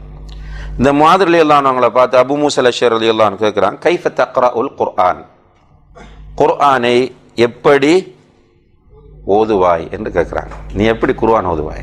பாருங்க, அவங்களுக்குள்ள அவங்க பேசிக்கொள்கிற விஷயங்களை. இது சும்மா யதார்த்தமாக நடக்கிற விஷயம். நீங்கள் எப்படி குர்ஆன் ஓதுவீங்க என்று கேட்டோன்னு அவர் சொல்கிறார், அனாமு அவ்வலல் லைல், இரவில் முதல் பகுதியில் நான் தூங்கிடுவேன், இரவின் முதல் பகுதியில் நான் தூங்கி விடுவேன். ஃபஅகூமு வகத் கதைத்து ஹிஸ்பி மினன் நௌம், பிறகு நான் அந்த பகுதி, என்னுடைய அந்த தூக்கத்தினுடைய பகுதியை முடித்தவனாக எழுந்திருப்பேன். ஒரு பகுதி தூங்கிட்டு எழுந்திருப்பேன். ஃபஅக்ரஉ மா கதபல்லாஹு லி, அல்லாஹ் எனக்கு எழுதிய அளவுக்கு நான் ஓதுவேன். இரவில் நேரத்தில் தூங்கி ஒரு குறிப்பிட்ட நேரம், அவருக்குன்ற ஒரு ஹிஸ்பிரிக்கு குறிப்பிட்ட அளவு தூக்கம், அந்த தூக்கம் முடிந்தவுடன் எழுந்து உட்கார்ந்து என்னால் முடியுமானவரை, எனக்கு அல்லாஹ் எவ்வளவு நாடி இருக்கிறானோ அந்த அளவுக்கு நான் ஓதுவேன் என்று சொல்லிட்டு அவர் சொல்றார், ஃபஅஹ்தஸிபு நௌமதி கமா அஹ்தஸிபு கௌமதி, நான் நின்று வணங்குவதற்கு அல்லாஹ்விடம் கூலியை எதிர்பார்ப்பது போல. நல்லா கவனிச்சுக்கொள்ளுங்க, நான் நின்று வணங்குவதற்கு அல்லாஹ்விடம் கூலியை எதிர்பார்ப்பது போல நான் தூங்குவதற்கும் அல்லாஹ்விடம் கூலியை எதிர்பார்க்கிறேன். அப்ப தூக்கம் என்பது சாதாரணமாக உள்ள ஒன்று, எல்லா மனிதனாலையும் தவிர்க்க முடியாது, அல்லாஹ் அனுமதித்தது. ஆனால் இந்த தூக்கத்தை நம்மளால இபாதத்தாக மாற்ற முடியும். இந்த ஹதீஸ் இந்த அசர் புகாரியில பதிவு செய்யப்பட்டிருக்கிறது. எனவே அல்லாஹ் அனுமதித்தவைகளை அல்லாஹுக்காக செய்யும் போது அது இபாதத்தாக மாறும். அந்த இபாதா என்ன பேர் அழைக்கப்படும்? இபாதா கைருல் மஹ்தா.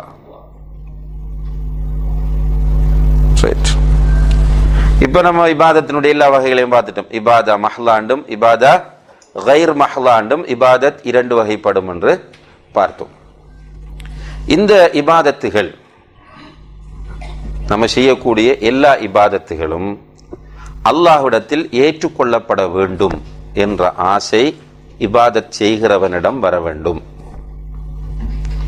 இபாதத்துகள் நமக்கு மகிழ்ச்சியை தரலாம், பெருமையை தரக்கூடாது. இபாதத் நமக்கு சந்தோஷத்தை, மகிழ்ச்சியை தரலாம், பெருமையை தரக்கூடாது. ஒரு நல்ல முஃமின் அவன் செய்கிற இபாதத் போதாது என்றுதான் எப்போதும் நினைப்பான். அல்லாஹ்வுக்காக வாழக்கூடிய ஒரு முஃமின் தான் செய்யக்கூடிய இபாதத் போதாது என்றுதான் நினைப்பான். அந்த இபாதத்தை செய்யும் போதும் அவனுடைய உள்ளத்தில் ஒரு பயம் இருக்க வேண்டும். அல்லாஹ் தஆலா குர்ஆன்ல ஒரு இடத்துல சொல்றான், வல்லதீன யுதூன மா ஆதவ் வ குலூபுஹும் வஜிலா, அல்லாஹ் கொடுத்ததிலிருந்து அவர்கள் செலவு செய்வார்கள், அவர்களுடைய உள்ளங்களில் பயம் இருக்கும். புரியுதா? அல்லாஹ் கொடுத்ததிலிருந்து செலவு செய்வார்களாம், செலவு செய்யும் போது உள்ளம் நடுங்குமாம். ஆயிஷா ரலியல்லாஹு அன்ஹா கேட்கிறாங்க, யா ரசூலுல்லாஹ், இவங்க குடிக்கிறவங்களா, மதுபானம் அருந்தக்கூடியவங்களா, விபச்சாரம் செய்யக்கூடிய மக்களா? கொடுக்குறாங்க, தர்மம் செய்யும் போது என்னது பயப்படணும்? இப்ப பயப்படுறதாக இருந்தால் இவங்க தவறு செய்யக்கூடியவங்களா இருந்தா தான் பயப்பட வேணும் என்ற அடிப்படையில் ஆயிஷா ரலியல்லாஹு கேட்கும் போது ரசூலுல்லாஹி அலைஹி வஸல்லம் சீரியஸ் ஆயிட்டாங்க. சொன்னாங்க, லா யா பின்த சித்திக், ஆயிஷா ஆயிஷ் என்று செல்லமா கூப்பிடுறவங்க என்ன சொன்னாங்க? சித்திக்குடைய மகள் அப்படி இல்லைன்னாங்க. அவங்க குடிகாரர்களும் இல்லை, விபச்சாரம் செய்கிறவர்களும் இல்லை. அவங்க யாரு? இபாதத்தாளிகள். அவங்களுக்கு என்ன பயம் என்றால், அல்லாஹ் நம்முடைய இபாதத்தை ஏற்றுக்கொள்வானா ஏற்றுக்கொள்ள மாட்டானா என்ற பயம். அப்ப நம்ம பெருமை அடிக்கலாம் இபாதத் செஞ்சுட்டு. சிலர்கிட்ட அந்த பழக்கம் இருக்கு, நம்ம மாற்றிக்கொள்ள வேணும். அப்படி இருந்தால் இபாதத் யாருக்கும் தெரியாம செய்ய வேண்டியதான் இபாதத். சில நேரங்களில் தெரிஞ்சு செய்வோம். எதற்காக செய்வோம்? இன்னும் நன்மை கூட கிடைக்கணும்ன்றதுக்காக. எப்படி? என்ன பார்த்து மற்றவங்க செய்ய வேணும், செஞ்சா எனக்கும் அதனால் அவங்க செய்யற நன்மை கிடைக்கணும்ன்றதுக்காக செய்யற இபாதத் இருக்கு. இது பகிரங்கமா செய்யலாம். அப்படி இல்லைன்றால் முடியுமானவரை இபாதம் ரகசியமாகத்தான் செய்யப்பட வேண்டும். இப்ப இபாதத்தை செய்யும் போது அல்லாஹ் இதை ஏற்றுக்கொள்ள வேண்டும் என்ற பயம் செய்கிறவரிடம் இருக்க வேண்டும். இப்ப இபாதத்தை அல்லாஹ் ஏற்றுக்கொள்வதாக இருந்தால் சும்மா ஏற்றுக்கொள்ள மாட்டான். 2 நிபந்தனைகளோடு அந்த இபாதத் செய்யப்பட்டால் தான் அல்லாஹ் அந்த இபாதத்தை ஏற்றுக்கொள்வான். முதல் நிபந்தனை இஹ்லாஸ். இஹ்லாஸ் என்றால் என்ன? அல்லாஹுக்காக. இதை நம்ம உள தூய்மை என்று சொல்றது ரியாலிட்டி சரியா வாரல்ல. அல்லாஹுக்காக, அல்லாஹுடைய திருப்தி, அல்லாஹுடைய பொருத்தம், அல்லாஹ்விடத்தில் நான் போய் நிற்கும் போது என்ற அந்த உணர்வோடு அந்த இபாதத் செய்யப்பட வேண்டும். இந்த குறிப்பாக இபாதா மஹபாவை செய்கிற போது அதில் கடுகள வேணும், ஷிர்குல் அஸ்கர் வந்து விடாமல் பார்க்க வேண்டும். ஷிர்குல் அஸ்கர் எது? சிறிய ஷிர்க். எது அது? ரியா, மோஸ்துதி. உண்மையிலே அன்புள்ள சகோதர சகோதரிகளே, நாம் ஒவ்வொருவரும் அடிக்கடி பேச வேண்டிய ஒரு தலைப்பு தான் இந்த இஹ்லாஸ். ஏனென்றால் மனிதனுடைய உள்ளம் வீக்கானது. இஹ்லாஸ் மிஸ் ஆனா நிறைய லோஸ்ட் ஆகும். இஹ்லாஸுக்காக நம்ம நிறைய போராட வேண்டும். இப்போ சலஃபு சாலிஹீன்கள் சொல்லுவாங்க, மா ஆலஜ்து ஷைஅன் அக்ஸர மிம்மா ஆலஜ்து நிய்யதி. என்னுடைய நிய்யத்தை நான் மீள் பரிசீலனை செய்தது போன்று வேறு எதையும் நான் மீள் பரிசீலனை செய்தது கிடையாது. நம்முடைய நிய்யத்தை திரும்ப திரும்ப நம்ம கேட்க வேண்டும். இப்போ இந்த கிளாஸுக்கு வரப்போகிறோம் என்றால் எதற்காக இந்த கிளாஸுக்கு நாம் போக வேண்டும்? உண்மையிலே இவ்வளோ டைம் ஒதுக்கி இந்த இடத்துல வரும்போது ஏதாவது ஒரு உலக லாபம் இந்த கிளாஸின் மூலம் நம்மால் எதிர்பார்க்கப்பட்டால் எவ்வளவு டைமை வேஸ்ட் பண்ணின நஷ்டவாளிகளாக போயிடுவோம். ஆனால் அந்த எண்ணத்தை எடுப்பது கஷ்டம். அந்த எண்ணம் எப்போ வரும் என்றால் ரப்ப புரிந்து கொண்டால் வரும். மறுமையை பற்றிய சரியான நம்பிக்கை இருந்தால் அந்த எண்ணம் வரும். மனிதனை பற்றி சரியாக புரிந்து கொண்டாலும் அந்த எண்ணம் வரும். மனிதன் நம்மளை போலதான் அடிக்கடி மாறுவான். எந்த நேரத்திலும் ஒரு மனிதன் ஒரே நிலையில் இருப்பதில்லை. ஒரு நேரம் நம்மை பாராட்டுவான், இன்னும் ஒரு நேரம் நம்மை திட்டுவான். நல்லா நம்ம ஃபேமிலிக்குள்ள பார்க்குறோம். கணவன் மனைவி, பெற்றோர் பிள்ளைகள், உடன் பிறந்த சகோதர சகோதரிகள், நண்பர்கள் என்று குடும்பத்துக்குள்ள நண்பர் வட்டத்திலே எல்லாம் பார்க்குறோம். அப்படிதான் சமுதாயத்திலும் இப்படித்தான் பார்க்குறோம். ஒரு தலைவரை கொஞ்ச நாளைக்கு நல்லா பாராட்டிட்டு இருக்கும் அந்த சமுதாயம், திரும்ப திடீர்னு அவரை திட்டும். அப்ப இந்த மனிதனால நமக்கு என்ன செய்ய முடியும்? ஏதாவது ஒரு நன்மை செய்ய இந்த மனிதனால் முடியுமா? அகீதாவின் அடிப்படையில் சொல்லுங்க. என்னால் உங்களுக்கு ஒரு அணுப்பிரமாணம் நன்மை செய்யவும் முடியாது, அணுப்பிரமாணம் தீமை செய்யவும் முடியாது. நீங்கள் அனைவரும் சேர்ந்து எனக்கு ஒரு அணுப்பிரமாணம் தீமை செய்யவும் முடியாது, நன்மை செய்யவும் முடியாது. ஸல்லல்லாஹு அலைஹி வஸல்லம் எந்த அளவுக்கு சொல்றாங்க? இப்னு அப்பாஸ் ரலியல்லாஹு அன்ஹு அவங்களை பின்னால உட்கார வச்சுட்டு, சிறுவனே, இந்த உலகத்தில் உள்ள மக்கள் எல்லோரும் ஒன்று சேர்ந்து உனக்கு ஒரு நன்மை செய்ய வேண்டும் என்று நாடினாலும் அவர்களால் நன்மை செய்ய முடியாது. அல்லது எல்லோரும் ஒன்று சேர்ந்து உனக்கு ஒரு தீமை செய்ய வேண்டும் என்று நாடினாலும் செய்ய முடியாது. அல்லாஹ் நாடினால் மாத்திரம்தான் நடக்கும். இதுதான் மனிதனுடைய நிலை. இந்த மனிதனை போய் நம்முடைய இபாதத்துகளின் மூலம் ஏன் நம்ம திருப்திப்படுத்த ட்ரை பண்ணணும்? இபாதத்துக்கு சொந்தக்காரன் யாரு? அல்லாஹ். அப்ப யாரை திருப்திப்படுத்தணும்? அல்லாஹ் தான் திருப்திப்படுத்தணும். அல்லாஹ் தான் நம்மை பொருந்திக் கொள்ள வேண்டும். அல்லாஹ் பொருந்தி கொண்டால்தான் அவனுடைய அன்பு நமக்கு கிடைக்கும். அன்பு கிடைத்தால்தான் சுவர்க்கம் போகலாம். இப்போ இந்த இஹ்லாஸ் குறிப்பாக இந்த சும்மா பள்ளியில் உட்கார்ந்து தொழுதுட்டு இருக்கிறவங்கள பெருசாக பாதிக்காது. யாரை பாதிக்கும் என்றால் தாவா செய்கிறவங்களை, சமுதாய பணிகளில் ஈடுபடுறவங்களை நிறைய பாதிக்கும். அதனால அடிக்கடி எந்த ஒன்றை செய்யும் போதும் நம்முடைய இஹ்லாஸை நாம் முள் பரிசீலனை செய்ய வேண்டும். இல்லைன்றால் கடைசியில் கைசெதப்படுவோம். உலகத்தில் இஹ்லாஸ் இல்லாமல் நீங்கள் உதாரணமாக இப்போ இபாதா கைர் மஹ்தாவை எடுத்துக்கிட்டால் மனைவிக்கு குடும்பத்துக்கு எல்லாம் கொடுக்குறீங்க. இப்படி கொடுக்குற நேரம் அவங்க நமக்கு ஒரு டைம் உதவி செய்யணும்ன்ற எதிர்பார்ப்போட கொடுத்தோம் என்றால் செய்யாமல் போனால் ஏமாற்றம் ஆகுது. சில நேரம் அவங்க அந்த ஏணியை போல நம்மளை பயன்படுத்தி போட்டு எட்டி உதைச்சிடுவாங்க. அந்த டைமில் மனம் உடைஞ்சு பைத்தியாரம் மாதிரி மாறுறான். ஆனால் அல்லாஹ் ஒருவனுக்காக செஞ்சிருந்தால் ஒரு பாதிப்பும் இல்லை. கோடிக்கணக்கில் கொடுத்திருந்தாலும் சரி, சும்மா நம்மளால் முடியுமான ஒரு 5-10 கொடுத்திருந்தாலும் சரி, எந்த ஒரு பாதிப்பும் வராது. நம்முடைய பெரிய ஒரு பங்களாவை அவங்கள கொடுத்துட்டோம். இந்த சிஸ்டர் நல்லா இருக்க வேண்டும், என்னுடைய சகோதரர் நல்லா இருக்க வேண்டும் என்று பெரிய ஒரு பங்களா பல கோடி பொறுமதி இடத்தை கொடுத்துட்டோம். அவங்க நம்மளை ஏணியா பயன்படுத்தி கட்டி உதைச்சிட்டாங்க. இதை நீங்கள் அவங்களுக்காக செய்திருந்தால் இதிலிருந்து மீள் அவங்களுக்கு மௌத்தாகும் வரைக்கும் முடியாது. நீங்கள் கஷ்டப்படுற டைம்ல எல்லாம் இதான் நினைவுக்கு வரும். ஆனால் இதை அல்லாஹ்வுக்காக செய்திருந்தால் நம்மளோட மனம் உடனே என்ன சொல்லும், நம்ம இவங்க யாருக்காகவும் பண்ணல, இதை நம்ம பண்ணதெல்லாம் அல்லாஹ்விட்ட ரெக்கார்டில் எதிரிக்கும். அல்லாஹ் இதுக்கு நிறைவான கூலியை மறுமையில் தருவான். இப்போ இந்த எண்ணம் சமுதாய பணியில் ஈடுபடுறவங்களுக்கு வரலண்டா ஃபெடப் வரும். அதனால் நீங்கள் திடீர்னு பார்க்கலாம் நிர்வாகத்தில். இப்போ நீங்கள் நிர்வாகமாக ஏதாவது ஒரு ட்ரஸ்ட் வச்சுட்டு இயங்குவீங்க, ஒரு மദ്രஸா, ஒரு மஸ்ஜித், ஒரு மர்கஸ், ஒரு குரூப் இருக்கும், திடீர்னு இல்லாமல் போகும். என்னென்னு கேட்டால் எனக்குரிய டியூ ரெஸ்பெக்ட் கிடைக்கல, என்ன நீங்கள் மதிக்கலை, என்ன கண்டுகொள்ளலை. இவங்க கண்டாதான் என்ன, காணாட்டித்தான் என்ன, இவங்க யாரு, இவங்க பாராட்டி சுவர்க்கம் கிடைக்குமா? நமக்கு தேவை ரப். எனவே இவன் என்ன பண்ணினாலும் பரவாயில்ல, உட்கார்ந்து இது ஒரு நல்ல ஒரு ஆப்பர்ச்சுனிட்டி நமக்கு. இந்த வாய்ப்பை பயன்படுத்தி நிறைய நன்மையை தேடிக்கொள்வோம். இப்போ தனியை வீட்டில் உட்கார்ந்து இருக்கிறத விட ஒரு மஸ்ஜித் நிர்வாகத்தில் இணைந்தால் நிறைய நன்மையை பெறலாம். ஜும்மாக்கு ஏற்பாடு பண்ணுறோம், ஒரு 500 பேர் ஜும்மாக்கு வராங்கண்டா எல்லோருடைய நன்மையில நமக்கு ஷேர் இருக்கா இல்லையா? இந்த நோக்கத்தோட நம்ம இயங்கி பாருங்க, ஒரு காலம் ஃபெடப் வராது, ஒதுங்க மாட்டோம், திருப்தி தான் அதிகரிக்கும். இவங்க திட்டினா சந்தோஷமும் வரும். நம்ம போகாத ஒரு மஷூராவில் நம்மளை பற்றி திட்டாங்கன்னு ஒரு மெசேஜ் வரும், தப்பா பேசிட்டாங்கன்னு. அப்போ நமக்கு சந்தோஷமா இருங்க, அல்ஹம்துலில்லாஹ். இவங்க புகழ்ந்தா தானே ஆபத்து எனக்கு, ரைட்? இவங்க இப்படி பண்றாங்க, அல்ஹம்துலில்லாஹ், அல்லாஹ் கபூல் செய்கிறாங்க.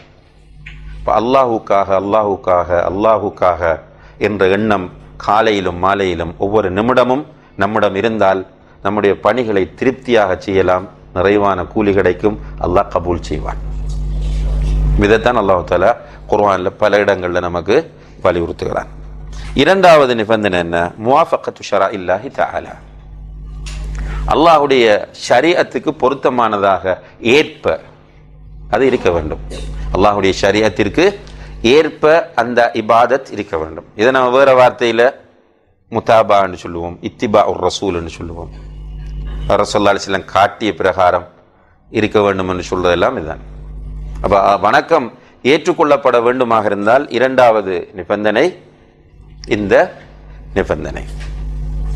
இந்த நிபந்தனையில நிறைய நம்ம பேசியிருக்கிறோம். ரசூலுல்லாஹி அலைஹி வஸல்லம் அவங்க காட்டிய முறையில் ஒன்றை செய்வது என்பது. அல்லாஹு தஆலா ரசூலுல்லாஹி அலைஹி வஸல்லம் அவர்களை அனுப்பியது எதற்காக? நாம் அல்லாஹ்வை எப்படி வணங்க வேண்டும் என்பதை சொல்லித் தருவதற்காகத்தான். அல்லாஹ்வை நாம் எப்படி வணங்க வேண்டும் என்பதை சொல்லித் தருவதற்காகத்தான் அல்லாஹ் ஒரு தூதரை அனுப்பினான். இப்ப நாம் விரும்பியபடி வணங்கலாம் என்றிருந்தால் ஒரு தூதர் வர வேண்டிய அவசியமே கிடையாது.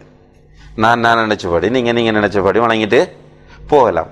இப்ப இப்படித்தான் அல்லாஹ்வை நீங்கள் வணங்க வேண்டும் என்று சொல்லித் தருவதற்காக அல்லாஹ்வுடைய தூதரை அனுப்பிட்டு அல்லாஹ் என்ன சொல்றான் சூரத்துல் ஹஷ்ர் 7வது வசனத்துல, வமா ஆதாகுமுர் ரசூலு ஃபஹுது வமா நஹாகும் அன்ஹு ஃபன்தஹு. தூதர் எதை கொண்டு வந்தார்களோ அதை எடுத்து நடங்கள், எதை தடுத்தாரோ அதை தவிர்த்து கொள்ளுங்கள். இது எல்லாத்துக்கும் பொருந்தும், முஆமலாத்திலையும் பொருந்தும், அஹ்லாக்லையும் பொருந்தும், இபாதாத்திலேயும் பொருந்தும், அகீதாவிலேயும் பொருந்தும். எதையெல்லாம் அவர் கொண்டு வந்தாரோ அதை எடுத்துக்கொள்ளுங்கள், எதையெல்லாம் தடுத்தாரோ அவற்றையெல்லாம் தவிர்த்து கொள்ளுங்கள். ரசூலுல்லாஹி ஸல்லல்லாஹு அலைஹி வஸல்லம் மார்க்கத்தை பூரணப்படுத்தி போட்டு என்ன சொல்றாங்க? மன் அஹ்தஸ ஃபீ அம்ரினா ஹாதா மா லைஸ மின்ஹு ஃபஹுவ ரத்துன். யார் ஒருவர் இந்த மார்க்கத்தில் நாம் காட்டித்தராத ஒன்றை கொண்டு வருகிறாரோ, புதிதாக உண்டு பண்ணுகிறாரோ, அது நிராகரிக்கப்படும். ரைட்? அப்ப ரசூலுல்லாஹி அலைஹி வஸல்லம் அவர்கள் காட்டிய பிரகாரம் இல்லாமல் ஒரு இபாதத் செய்யப்பட்டால் அதுவும் ஏற்றுக்கொள்ளப்படாது. இந்த ரெண்டு நிபந்தனைகளும் ஒன்றாக இருக்க வேண்டும். இதுக்கு ஒரு ஆதாரணமாக மிக முக்கியமான குர்ஆன் வசனமாக இமாம் இப்னு தைமியா ரஹ்மத்துல்லாஹி அவர்கள் சூரத்துல் கஹ்ஃபினுடைய கடைசி வசனத்தை கொண்டு ஃபமன் கான யர்ஜு லிகா ரப்பிஹி ஃபல்யஅமல் அமலன் சாலிஹன் வலா யுஷ்ரிக் பிஇபாதத்தி ரப்பிஹி அஹதா. இந்த வசனத்தை கொண்டு வராங்க. யார் ஒருவர் அல்லாஹ்வை மறுமையில் சந்திக்க வேண்டும் என்று ஆதரவு வைக்கிறாரோ அவர் ஃபல்யஅமல் அமலன் சாலிஹன், சாலிஹான அமலை செய்யட்டும், வலா யுஷ்ரிக் பிஇபாதத்தி ரப்பிஹி அஹதா, தன்னுடைய ரப்பை வணங்குவதில் அவனுக்கு எந்த ஒன்றையும் எதையும் இணையாக்காமல் இருக்கட்டும்.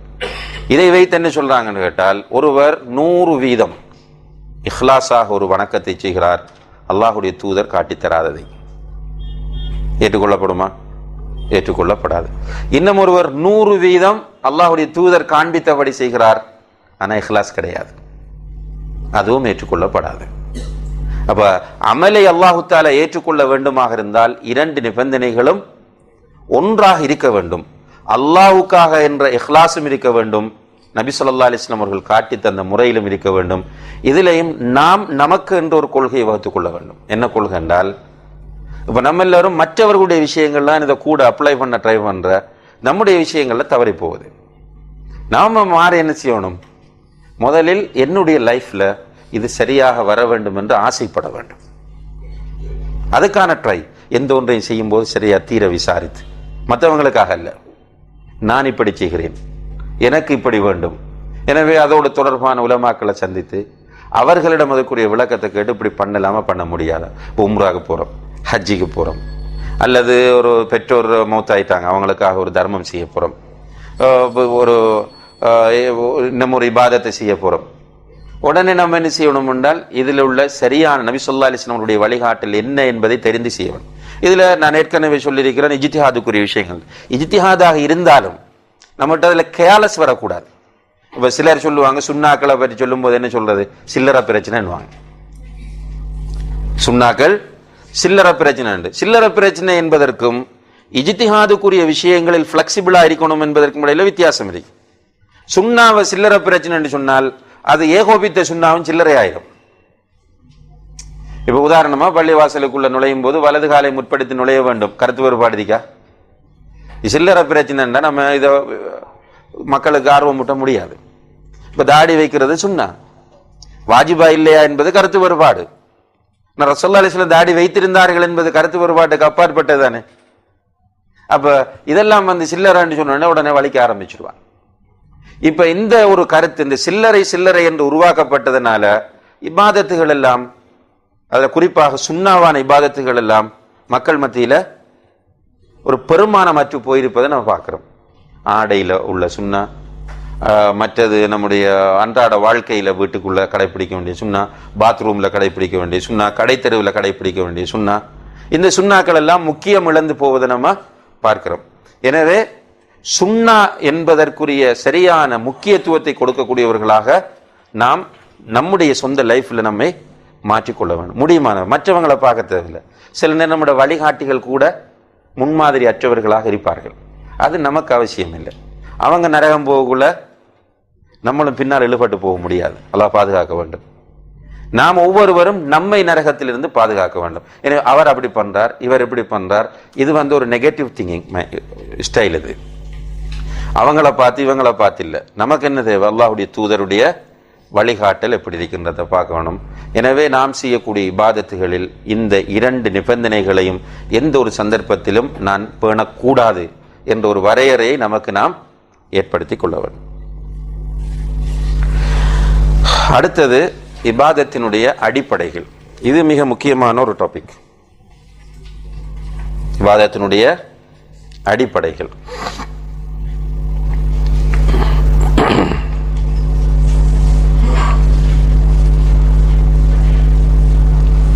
இபாதத்தினுடைய அடிப்படைகள் எனும் போது இப்போ ஏற்கனவே பார்த்தா 2 ஷரத்துகள், ரைட்? என்னது? இஹ்லாஸ், ஷரியாவினுடைய உடன்பாடு. இந்த 2 இருந்தால்தான் இபாதத் ஏற்றுக்கொள்ளப்படும். இந்த அடிப்படைகள் இருந்தால்தான் இபாதத் டேஸ்டாக இருக்கும். இப்போ நமக்கு இப்போ நம்மளோட நிலை கொஞ்சம் கொஞ்சம் மாறிட்டு வருது, அல்ஹம்துலில்லாஹ். பொதுவாக மக்கள் உடைய நிலையை நீங்கள் எடுத்து பாருங்க. அவங்க உட்கார்ந்து கிரிக்கெட் என்றால் எத்தனை மணி நேரம் என்றாலும் உட்கார்ந்து பார்க்க முடியுதுண்ணா என்றால் அதில் அவங்களுக்கு டேஸ்ட் இருக்கு. தொழுகையை உரிய நேரத்தில் சொல்ல முடியுதா? ஏன்னா அதில் டேஸ்ட் வரல. சில இளைஞர்களை நம்ம பார்க்குறோம், குறிப்பிட்ட டைம் வந்தால் ஒரு இடத்துல ஒன்று சேர்ந்துருவாங்க. ஒரு குறிப்பிட்ட டைம் வரும்போது அவங்களுக்குன்ற ஒரு டைம் இருக்கு, அவங்க எழுதாமல் தீர்மானித்த ஒரு டைம் உண்டு இருக்கும். அந்த டைம் வந்து அந்த இடத்துல எல்லாரும் ஒன்று சேர்ந்துருவாங்க, ஒன்று சேர்ந்து பேசிட்டே இருப்பாங்க. லிமிட்டே இருக்காது பேச்சுக்கு, ஆனால் பேசிட்டே இருப்பாங்க. வீட்டில் இருந்த கால் வரும், போக மாட்டாங்க, ரைட்? சில நேரங்கள் அவசியமான தேவைகள் கூட இருக்கும், போஸ்ட்போன் பண்ணுவாங்க. பண்ணிட்டு அந்த சட்டிங்கில் அப்படி இருந்துகிட்டே இருப்பாங்க. என்னென்னா அவங்களுக்கு அதில் இன்ட்ரெஸ்ட் இருக்கு. இதே இளைஞர்கள் பள்ளிவாசலில் வாரத்தில் ஒரு நாள் ஒரு தப்சீர் வகுப்பு நடக்கிறது, வாங்கன்னு கூப்பிட்ட வராங்களா? தப்சீர் வகுப்பு ஒரு இபாதத், இது ஒரு லகு. புறம் கோல் போய் இது பேசாம சும்மா காமன் விஷயங்கள் பேசிட்டு உட்கார்ந்தாங்க என்றால் அது ஒரு லகு. லகுண்டான வீணான ஒரு மஜ்லிஸ். அதில் போய் உட்கார்ந்துட்டு இருக்கிறதுக்கு இன்ட்ரெஸ்ட் இருக்கு, டேஸ்ட் இருக்கு. ஆனால் இபாதத்தில் டேஸ்ட் இல்லை. இப்போ எல்லாம் நீங்கள் எல்லாத்தையும் கம்பேர் பண்ணி பார்க்கலாம். அப்படி பார்க்கும்போது உலக விஷயங்கள் இருக்கிற டேஸ்ட் நமக்கு இபாதத்தில் இல்லை. நம்ம கூட இபாதத்தில் டேஸ்டோட ஈடுபடுறோமா அல்லது நிர்பந்தத்தில் ஈடுபடுறோமா?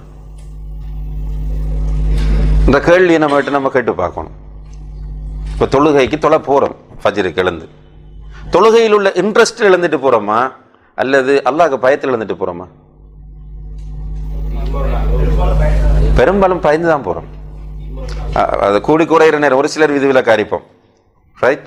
பெரும்பாலும் உள்ள நிலை என்னன்னு பார்த்தா பயந்து தான் போகிறோம். நரகத்துக்கு பயத்தில், அல்லாஹ்க்கு பயத்தில் விழுந்து போய் தக்பீர் கட்டினா கொட்டாய் வருது, தூக்கம் வருது. ஆனால் நம்ம விடுறதில்ல, அப்படி நின்று தொழுதுட்டு தான் வருவோம்.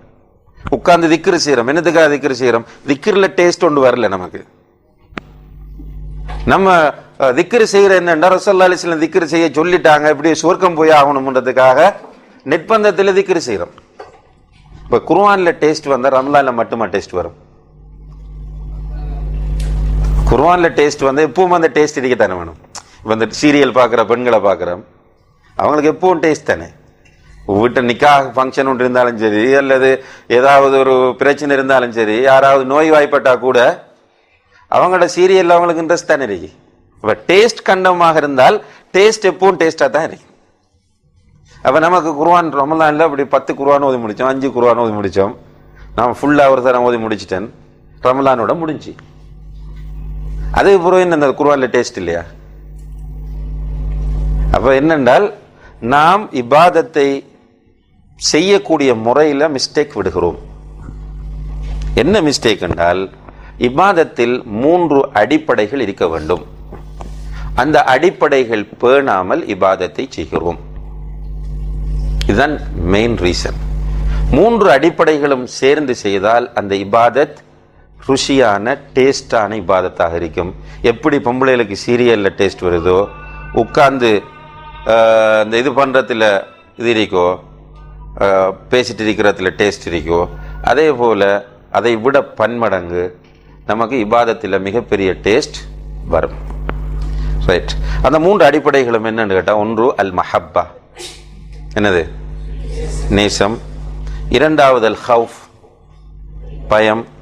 மூன்றாவது அர் ரஜா, ஆதரவு. இந்த 3 என்னன்றதை பார்ப்போம். அதில் சலஃபு சாலிஹீன்கள் சொல்றதாக இமாம் இப்னு தைமியா ரஹ்மத்துல்லாஹி அவங்க சொல்றாங்க என்னன்னா, மன் அபத அல்லாஹ் பில் ஹுப்பி வஹ்தஹு ஃபஹுவ ஜிந்தீக்.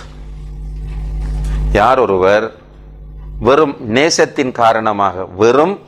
நேசத்தின் காரணமாக மட்டும் அல்லாஹ்வை வணங்குவாராக இருந்தால் அவர் ஜிந்தீக். ஜிந்தீக்னா வழிகேடன். நேசத்தின் காரணமாக மட்டும் அல்லாஹ்வை வணங்கினால் அவன் வழிகேடன். வமன் அபதஹு பில் ஹௌஃபி வஹ்தஹு ஃபஹுவ ஹரூரி. யார் ஒருவர் அல்லாஹ்வுடைய பயத்தில் மாத்திரம் அல்லாஹ்வை வணங்கினால் அவர் ஒரு ஹரூரி. ஹரூரி என்றால் யாரு? Very good, ஹவாரிஜ். அவர் ஹாரிஜியாக்களை சேர்ந்த ஒருவர். வமன் அபதஹு பிர்ரஜாஇ வஹ்தஹு, அல்லாஹ் கூலி தருவான் என்ற அந்த எதிர்பார்ப்போடு மாத்திரம் ஒருவர் அல்லாஹ்வை வணங்கினால் ஃபஹுவ முர்ஜி, அவர் முர்ஜி ஆக்களை சேர்ந்த ஒருவர். முர்ஜி ஆண்ட யாரு? ஈமான் வேறு அமல் வேறு என்று சொல்லக்கூடிய கூட்டம் முர்ஜி. ஏற்கனவே அகீதாவில் ஃபர்ஸ்ட் பார்த்தோம். ஈமான் வேற அமல் வேற, ரெண்டுக்கும் தொடர்பு இல்லை. நினைப்பறி தானே? முர்ஜியாக்கள் என்ன சொல்லுவாங்கண்டா, அபூபக்கர் ரலியல்லாஹு அன்ஹுடைய ஈமானும் ஒரு மதுபானம் அருந்தக்கூடியவனுடைய ஈமானும் ஈக்குவலானவை என்று சொல்லுவாங்க முர்ஜியாக்கள். அப்படியான ஒரு முர்ஜி என்று சொல்றாங்க. சொல்றாங்க வமன் அபதஹு பில் ஹுப்பி வல் ஹௌஃபி வர் ரஜா, யார் ஒருவர் அல்லாஹ்வை மஹப்பத்துடனும் பயத்துடனும் ஆதரவோடும் வணங்குகிறாரோ அவர்தான் ஃபஹுவ முஃமின், அவர்தான் உண்மையான மூமின் ஆவார். அப்ப நம்ம ஒன்று பெரும்பாலும் ஹவாரிஜிகளாக தான் இருக்கிறோம். அல்லாஹ் பாதுகாக்கணும். ஹவாரிஜின்னு சொன்னால் அவங்க சொன்ன அமைப்பில் பயந்து போய்த்தான் நிறைய இபாதத் செய்கிறோம். மஹப்பத்தில் இபாதத் செய்யலை. மஹப்பத்தில் இபாதத் செஞ்சா நமக்கு இபாதத்தில் நிறைய விருப்பம் வந்திருக்கும். ரைட். இப்போ இபாதத் இந்த 3 அடிப்படைகளையும் கொண்டிருக்க வேண்டும். ஒன்று மஹப்பத், இரண்டாவது மஹப்பத்தினால் நேசம் அன்பு, இரண்டாவது ஹவுஃப் அச்சம் பயம், மூன்றாவது அர் ரஜா ஆதரவு. முதலாவது அடிப்படை மஹப்பா. மஹப்பா என்றால் என்ன? நேசம். நேசம் என்றால் யாரை நேசிக்கிறது? அல்லாஹ்வை. ஏனென்றால் அன்புள்ள சகோதர சகோதரிகளே, நாம் யாருக்காக தொழுகிறோம்? அல்லாஹ்வுக்காகத்தான் தொழுகிறோம். யாருக்காக விடத்தை வந்து உட்கார்ந்துட்டு இருக்கிறோம்? அல்லாஹ்வுக்காக உட்கார்ந்துட்டு இருக்கிறோம். யாருக்காக குர்ஆன் ஓதுறோம்? அல்லாஹ்வுக்காக. அல்லாஹ்வை தெரியுமா? தெரியாது. அல்லாஹ்வில் நேசம் இருக்கா? இல்ல. ரைட். அப்ப எப்படி இபாதத்தில் டேஸ்ட் வரும்? இப்போ ஒரு பொம்பளையோட உட்காந்து பேசிட்டு இருக்கோம், ஒரு பெண்ணோடு உட்காந்துட்டு பேசிட்டு இருக்கிறோம். ரைட். பேசிட்டு இருந்தா டேஸ்டா இருக்கா இல்லையா மனிதனுக்கு? ஏன் டேஸ்டா இருக்கு? அந்த பெண் அவனுக்கு தெரியும், இவள் பெண், இவளில் இன்பம் இருக்கிறது, இவளில் இது இருக்கு அது இருக்குன்னு அவனை தெரிகிறதால உட்கார்ந்து அப்படி பேசிட்டு இருக்கிறான். சமுதாயம் அல்லது வேறு சூழல்கள் அவனை தடுக்கவில்லைன்னா அப்படி உட்கார்ந்துட்டு இருப்பான். அது மாதிரி தான் இந்த சினிமா பார்க்குற கூட்டம், அது மாதிரி தான் இந்த பாருக்கு போற கூட்டம். அதில் அவன் டேஸ்ட் உட்கான்றதால அப்படி உட்கார்ந்து அதை புரிகிறான். என்ன அந்த விஷயங்களை புரிவதனால் நமக்கு அல்லாஹ்வின் மீது முதல் பெரும்பாலும் நேசமில்லை. ஏன் நேசம் இல்லை என்றால் நேசிக்க வேண்டும் என்பது பெரும்பாலும் தெரியாது. மக்களுக்கு நேசத்துக்கு யாரை மட்டும் சொல்லியிருக்கிறோம்? சொல்ல இப்போ தௌஹீத்வாதிகள் என்று சொல்றவங்களும் போட்ட தலைப்பு எல்லாம் என்ன? மஹப்பத்துர் ரசூல் தானே போட்டோம் தலைப்பு. பயானுக்கெல்லாம் போட்ட தலைப்பு. எங்கேயாவது நீங்க ஒரு 5 வருஷத்துக்கு முன்னாடி மஹப்பத்துல்லான்ற தலைப்புல போஸ்டர்கள் பேனர்களை பார்த்தீங்களா? மஹப்பத்துர் ரசூல் என்று நேசிக்கப்பட வேண்டியவர்கள் நபிகள் நாயகம் ஸல்லல்லாஹு அலைஹி வஸல்லம் அவர்கள் மாத்திரம் தானே நான் சொல்லியிருக்கிறோம். அதுக்கு எவ்வளவு குர்ஆன் வசனங்கள், எவ்வளவு ஹதீஸ்கள் கொண்டு வந்தோம். அதற்கு நம்ம பயன்படுத்தின இந்த தௌபா 24வது வசனத்துல முதல் வார விஷயத்தை பேசவே இல்லை. சூரத் தௌபா 24வது வசனத்தில் அல்லாஹ் தஆலா என்ன சொல்றான்? உங்களுடைய பெற்றோர், பிள்ளைகள், சகோதரர்கள், கணவன் மனைவி, உங்களுடைய குடும்பம், உங்களுடைய பொருளாதாரம், உங்களுடைய வியாபாரம், உங்களுடைய வீடு, 8 விஷயம். இந்த 8 என்னென்றால், நீங்க யாருக்கிட்டையாவது போய் பேட்டி காணுங்க. நீங்க ஏன் பிசினஸ் பண்றீங்க, நீங்க ஏன் இப்படி கஷ்டப்படுறீங்க, நீங்க ஏன் இந்த தொழில் பண்றீங்க, என்ன சொல்லுவார்? வீடு கட்டணும் பண்ணுவார், அல்லது பிசினஸை டெவலப் பண்ணணும்னு சொல்லுவார், அல்லது பிள்ளைகள் என்னுவார், அல்லது பெற்றோர் என்று சொல்லுவார், அல்லது திருமணம் முடிக்கணும் என்று சொல்லுவார், அல்லது திருமணம் முடித்து குடும்பத்தை ஓட்டணும் என்று சொல்லுவார், அவர் என்ன பதில் சொல்லுவாரோ அந்த 8ஐயும் அல்லாஹ் இந்த பட்டியலிடுறான். எந்த ஒரு மனிதன்கிட்ட நீங்க போய் கேட்டாலும் இந்த 8 தாண்டி அவனால பதில் சொல்ல முடியாது.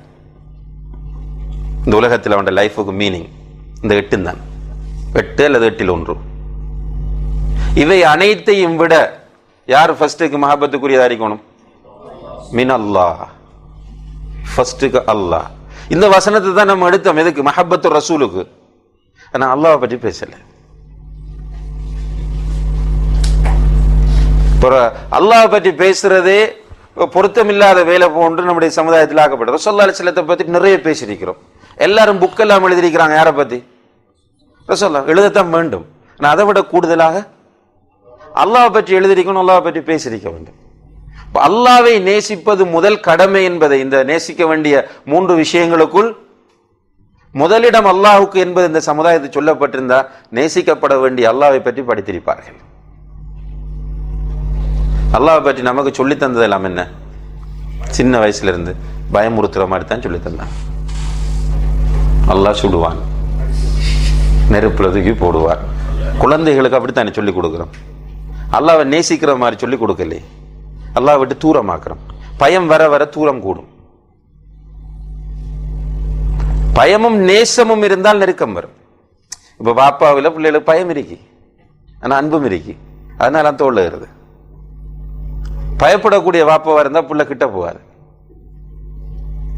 அல்லது முழுக்க பயம் இல்லாத நேசம் மட்டும் இருந்தால் அந்த புள்ள நினைச்சதெல்லாம் செஞ்சுட்டு போயிடும். அல்லாஹ்வை நேசிக்க வேண்டும். அல்லாஹ்வை நேசிப்பது ஃபர்து ஐனின், கட்டாய கடமை. இப்ப நம்ம மறுமையில சுவர்க்கத்தில் போனால் எல்லாம் கிடைக்கும். என்ன நமக்கு இப்படித்தானே? இன்ஷா அல்லாஹ் கேட்பதெல்லாம் கிடைக்கும், நினைப்பதெல்லாம் கிடைக்கும். அதுல ஆகப்பெரிய இன்பம் என்ன? அல்லாஹ் பார்க்கிறது. அல்லாஹ் பார்க்கிற இன்பம் யாருக்கு வரும்? அல்லாஹ்வை நேசித்தானே வரும். ஒரு ஆளை நேசிச்சுட்டே இருக்கிறாள் ஒரு பெண் அல்லது ஒரு ஆண் ஒரு பெண்ணை நேசிச்சுட்டே இருக்கிறாள். அந்த பெண்ணை பார்க்கவே இல்லைன்னு அவனோட மனம் எப்போதும் என்ன செய்யும்? அவளை பார்க்கணும் துடிச்சு கொண்டே இருக்கும். இப்ப பார்க்கிற ஒரு சந்தர்ப்பம் கிடைத்தால் அதை விட மகிழ்ச்சி அவனை கொண்டு இருக்காது. இப்ப அல்லாஹ்வை நம்ம நேசித்து கொண்டுதான் அல்லாஹ்க்காக தொழுகிறோம், அல்லாஹ்வுக்காக குர்பான் கொடுக்கிறோம், அல்லாஹ்வுக்காக நேர்ச்சி செய்கிறோம், அல்லாஹ்வுக்காக அறுத்து பலியிடுறோம், அல்லாஹ்வுக்காக சுஜூது செய்கிறோம், அல்லாஹ்வுக்காக ருக்கு செய்கிறோம், அல்லாஹ்வுக்காக நம்முடைய உயிரையும் கொடுக்க ரெடியாகிறோம். இந்த இதோட அல்லாஹ்வை பார்த்தா அல்லாஹ் பார்க்கிற சான்ஸ் கிடைச்சிட்டே மற்ற எல்லாம் நத்திங். ஏன்னா நமக்கு அல்லாஹ்வை தெரியல, அல்லாஹ்வை நேசிக்கல, நிப்பந்தத்துல பண்றோம். உயிரை கொடுக்க ஆசை. என்னத்துக்கு உயிரை கொடுக்க ஆசை? சொர்க்கம் கிடைக்கும். சொர்க்கத்துக்கு போய் நிறைய பேருக்கு நம்முடைய சமுதாயத்தில் நிறைய மக்களுக்கு தெரியாது சொர்க்கத்தில் அல்லாஹ் பார்க்கலாம் என்பது கூட. சொர்க்கத்தில் அல்லாஹ்வை பார்க்கிற சான்ஸ் சொர்க்கவாசிகளுக்கு கிடைக்கும் என்பது நம்முடைய சமுதாயத்தில் நிறைய பேருக்கு தெரியாது. அந்த சான்ஸ் ஏன் மிக இன்பமானதாக, மிக இன்பம் என்ற அன்புள்ள சகோதர சகோதரிகளே, சொர்க்கத்தில் கிடைக்கிற எல்லாத்தையும் மேக்சிமம் தான் ரசூலுல்லாஹி அலைஹி வஸல்லம் சொல்றாங்க. நீங்க சிலதோட பேரை கேட்குறீங்க, பேர் தான் அணிஞ்சுள்ள பேர், ஆனால் டேஸ்ட் டிஃப்ரெண்ட்ன்றாங்க. அவங்கள பெண்களை பற்றி சொல்றாங்க.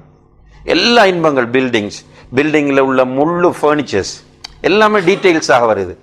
என்ன கிச்சன்ல என்ன யூஸ் பண்ணப்படும், பெட்ரூம்ல என்ன இருக்கும், பெட்டில் என்ன வகையான பிலோ போடப்பட்டிருக்கும், எல்லாமே சொல்லப்படுது. சொல்லப்பட்டுட்டு ரசூலுல்லாஹி அலைஹி வஸல்லம் என்ன சொல்றாங்கண்டா, ஒவ்வொருவரும் சுவர்க்கத்திற்குள் நுழையும் போது வாலிபர்களாகவே நுழைவார்கள். ஒவ்வொருவருக்கும் சுவர்க்கத்தில் இருக்கிற ஒவ்வொருவருக்கும் 100 பேருடைய பலம் கொடுக்கப்படும்.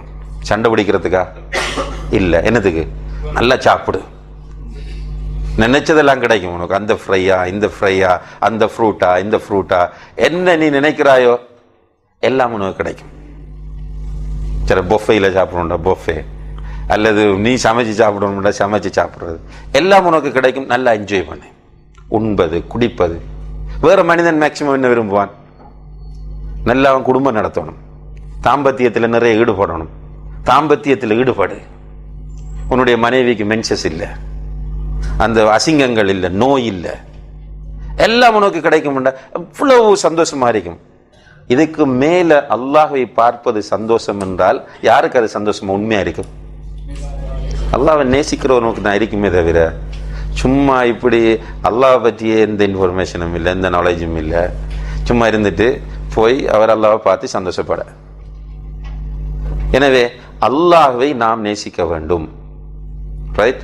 அல்லாஹ்வுடைய அந்த நேசத்தோடு நாம் இபாதத் செய்தால் நிச்சயமாக அந்த இபாதத்தில் பெரிய டேஸ்ட் இருக்கும். அல்லாஹ்வுடைய நேசத்தை இப்படி வளர்க்கிறது நம்முடைய உள்ளத்தில். நேசிக்க வேண்டும். நேசத்தை வளர்ப்பதாக இருந்தால் இப்ப நம்ம சில விஷயங்களை ஏற்றுக்கொண்டிருக்கிறோம் முஸ்லீம்கள் என்ற வகையில். அந்த வகையில் அல்லாஹ் நமக்கு சில விஷயங்களை கடமையாக்கி இருக்கிறான், வாஜிபாக்கி இருக்கிறான். அந்த வாஜிபுகளை நம்ம என்ன செய்யணும்? மன விருப்பத்தோடு எடுத்து நடக்கும், நிர்பந்தத்துக்கு அல்ல. என்னுடைய ரப் எனக்கு சொன்னது. இப்போ நேசிக்கிற பிள்ளைகள் பெற்றோர் சொல்லிட்டாங்கன்னு செய்கிறாங்களா இல்லையா?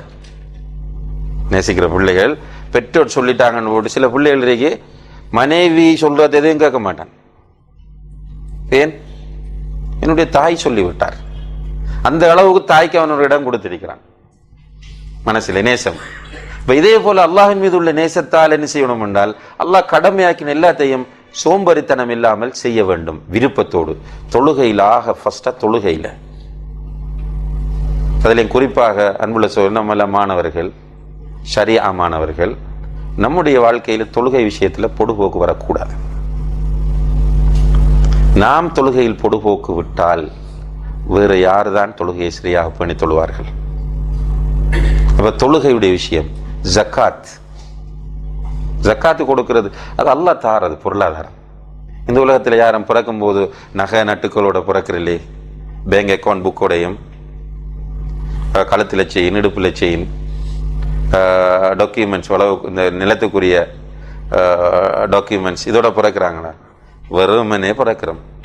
மாஷா அல்லாஹ், அல்லாஹ் நாடினால் சொத்துக்கள் கிடைக்குது. அப்ப அல்லாஹ் தான் சொத்துக்களை தருபவன். எனவே அவன் தரக்கூடிய சொத்துக்களுக்கு நம்ம என்ன செய்யணும்? அவன் சொல்றபடி கணக்கு பார்த்து ஜக்காத் கொடுக்கணும். நம்மளோட சமுதாயத்தின் நிலை எப்படி இருக்கின்றால், யாராவது ஒருவன் ஒரு தடவை கொடுத்தால் போதும் முன்னோடனே அந்த ஃபத்வா தான் சரி. என்னது ஜக்காத்து கொடுக்கறதுக்கு அவ்வளவு கஷ்டம். சிலர் ஜக்காத் என்று சொல்லி சமாளிக்கிறாங்க, அவங்களையும் சமாளிச்சு சமுதாயத்தையும் சமாளிக்க ட்ரை பண்றாங்க. அதல்ல ஜக்காத். ஜக்காத்தை கொடுக்கணும், ரமலான்ல நோன்பு பிடிக்கணும், ஹஜ்ஜுக்கு வசதி இருந்தால் ஹஜ்ஜை செய்யணும்.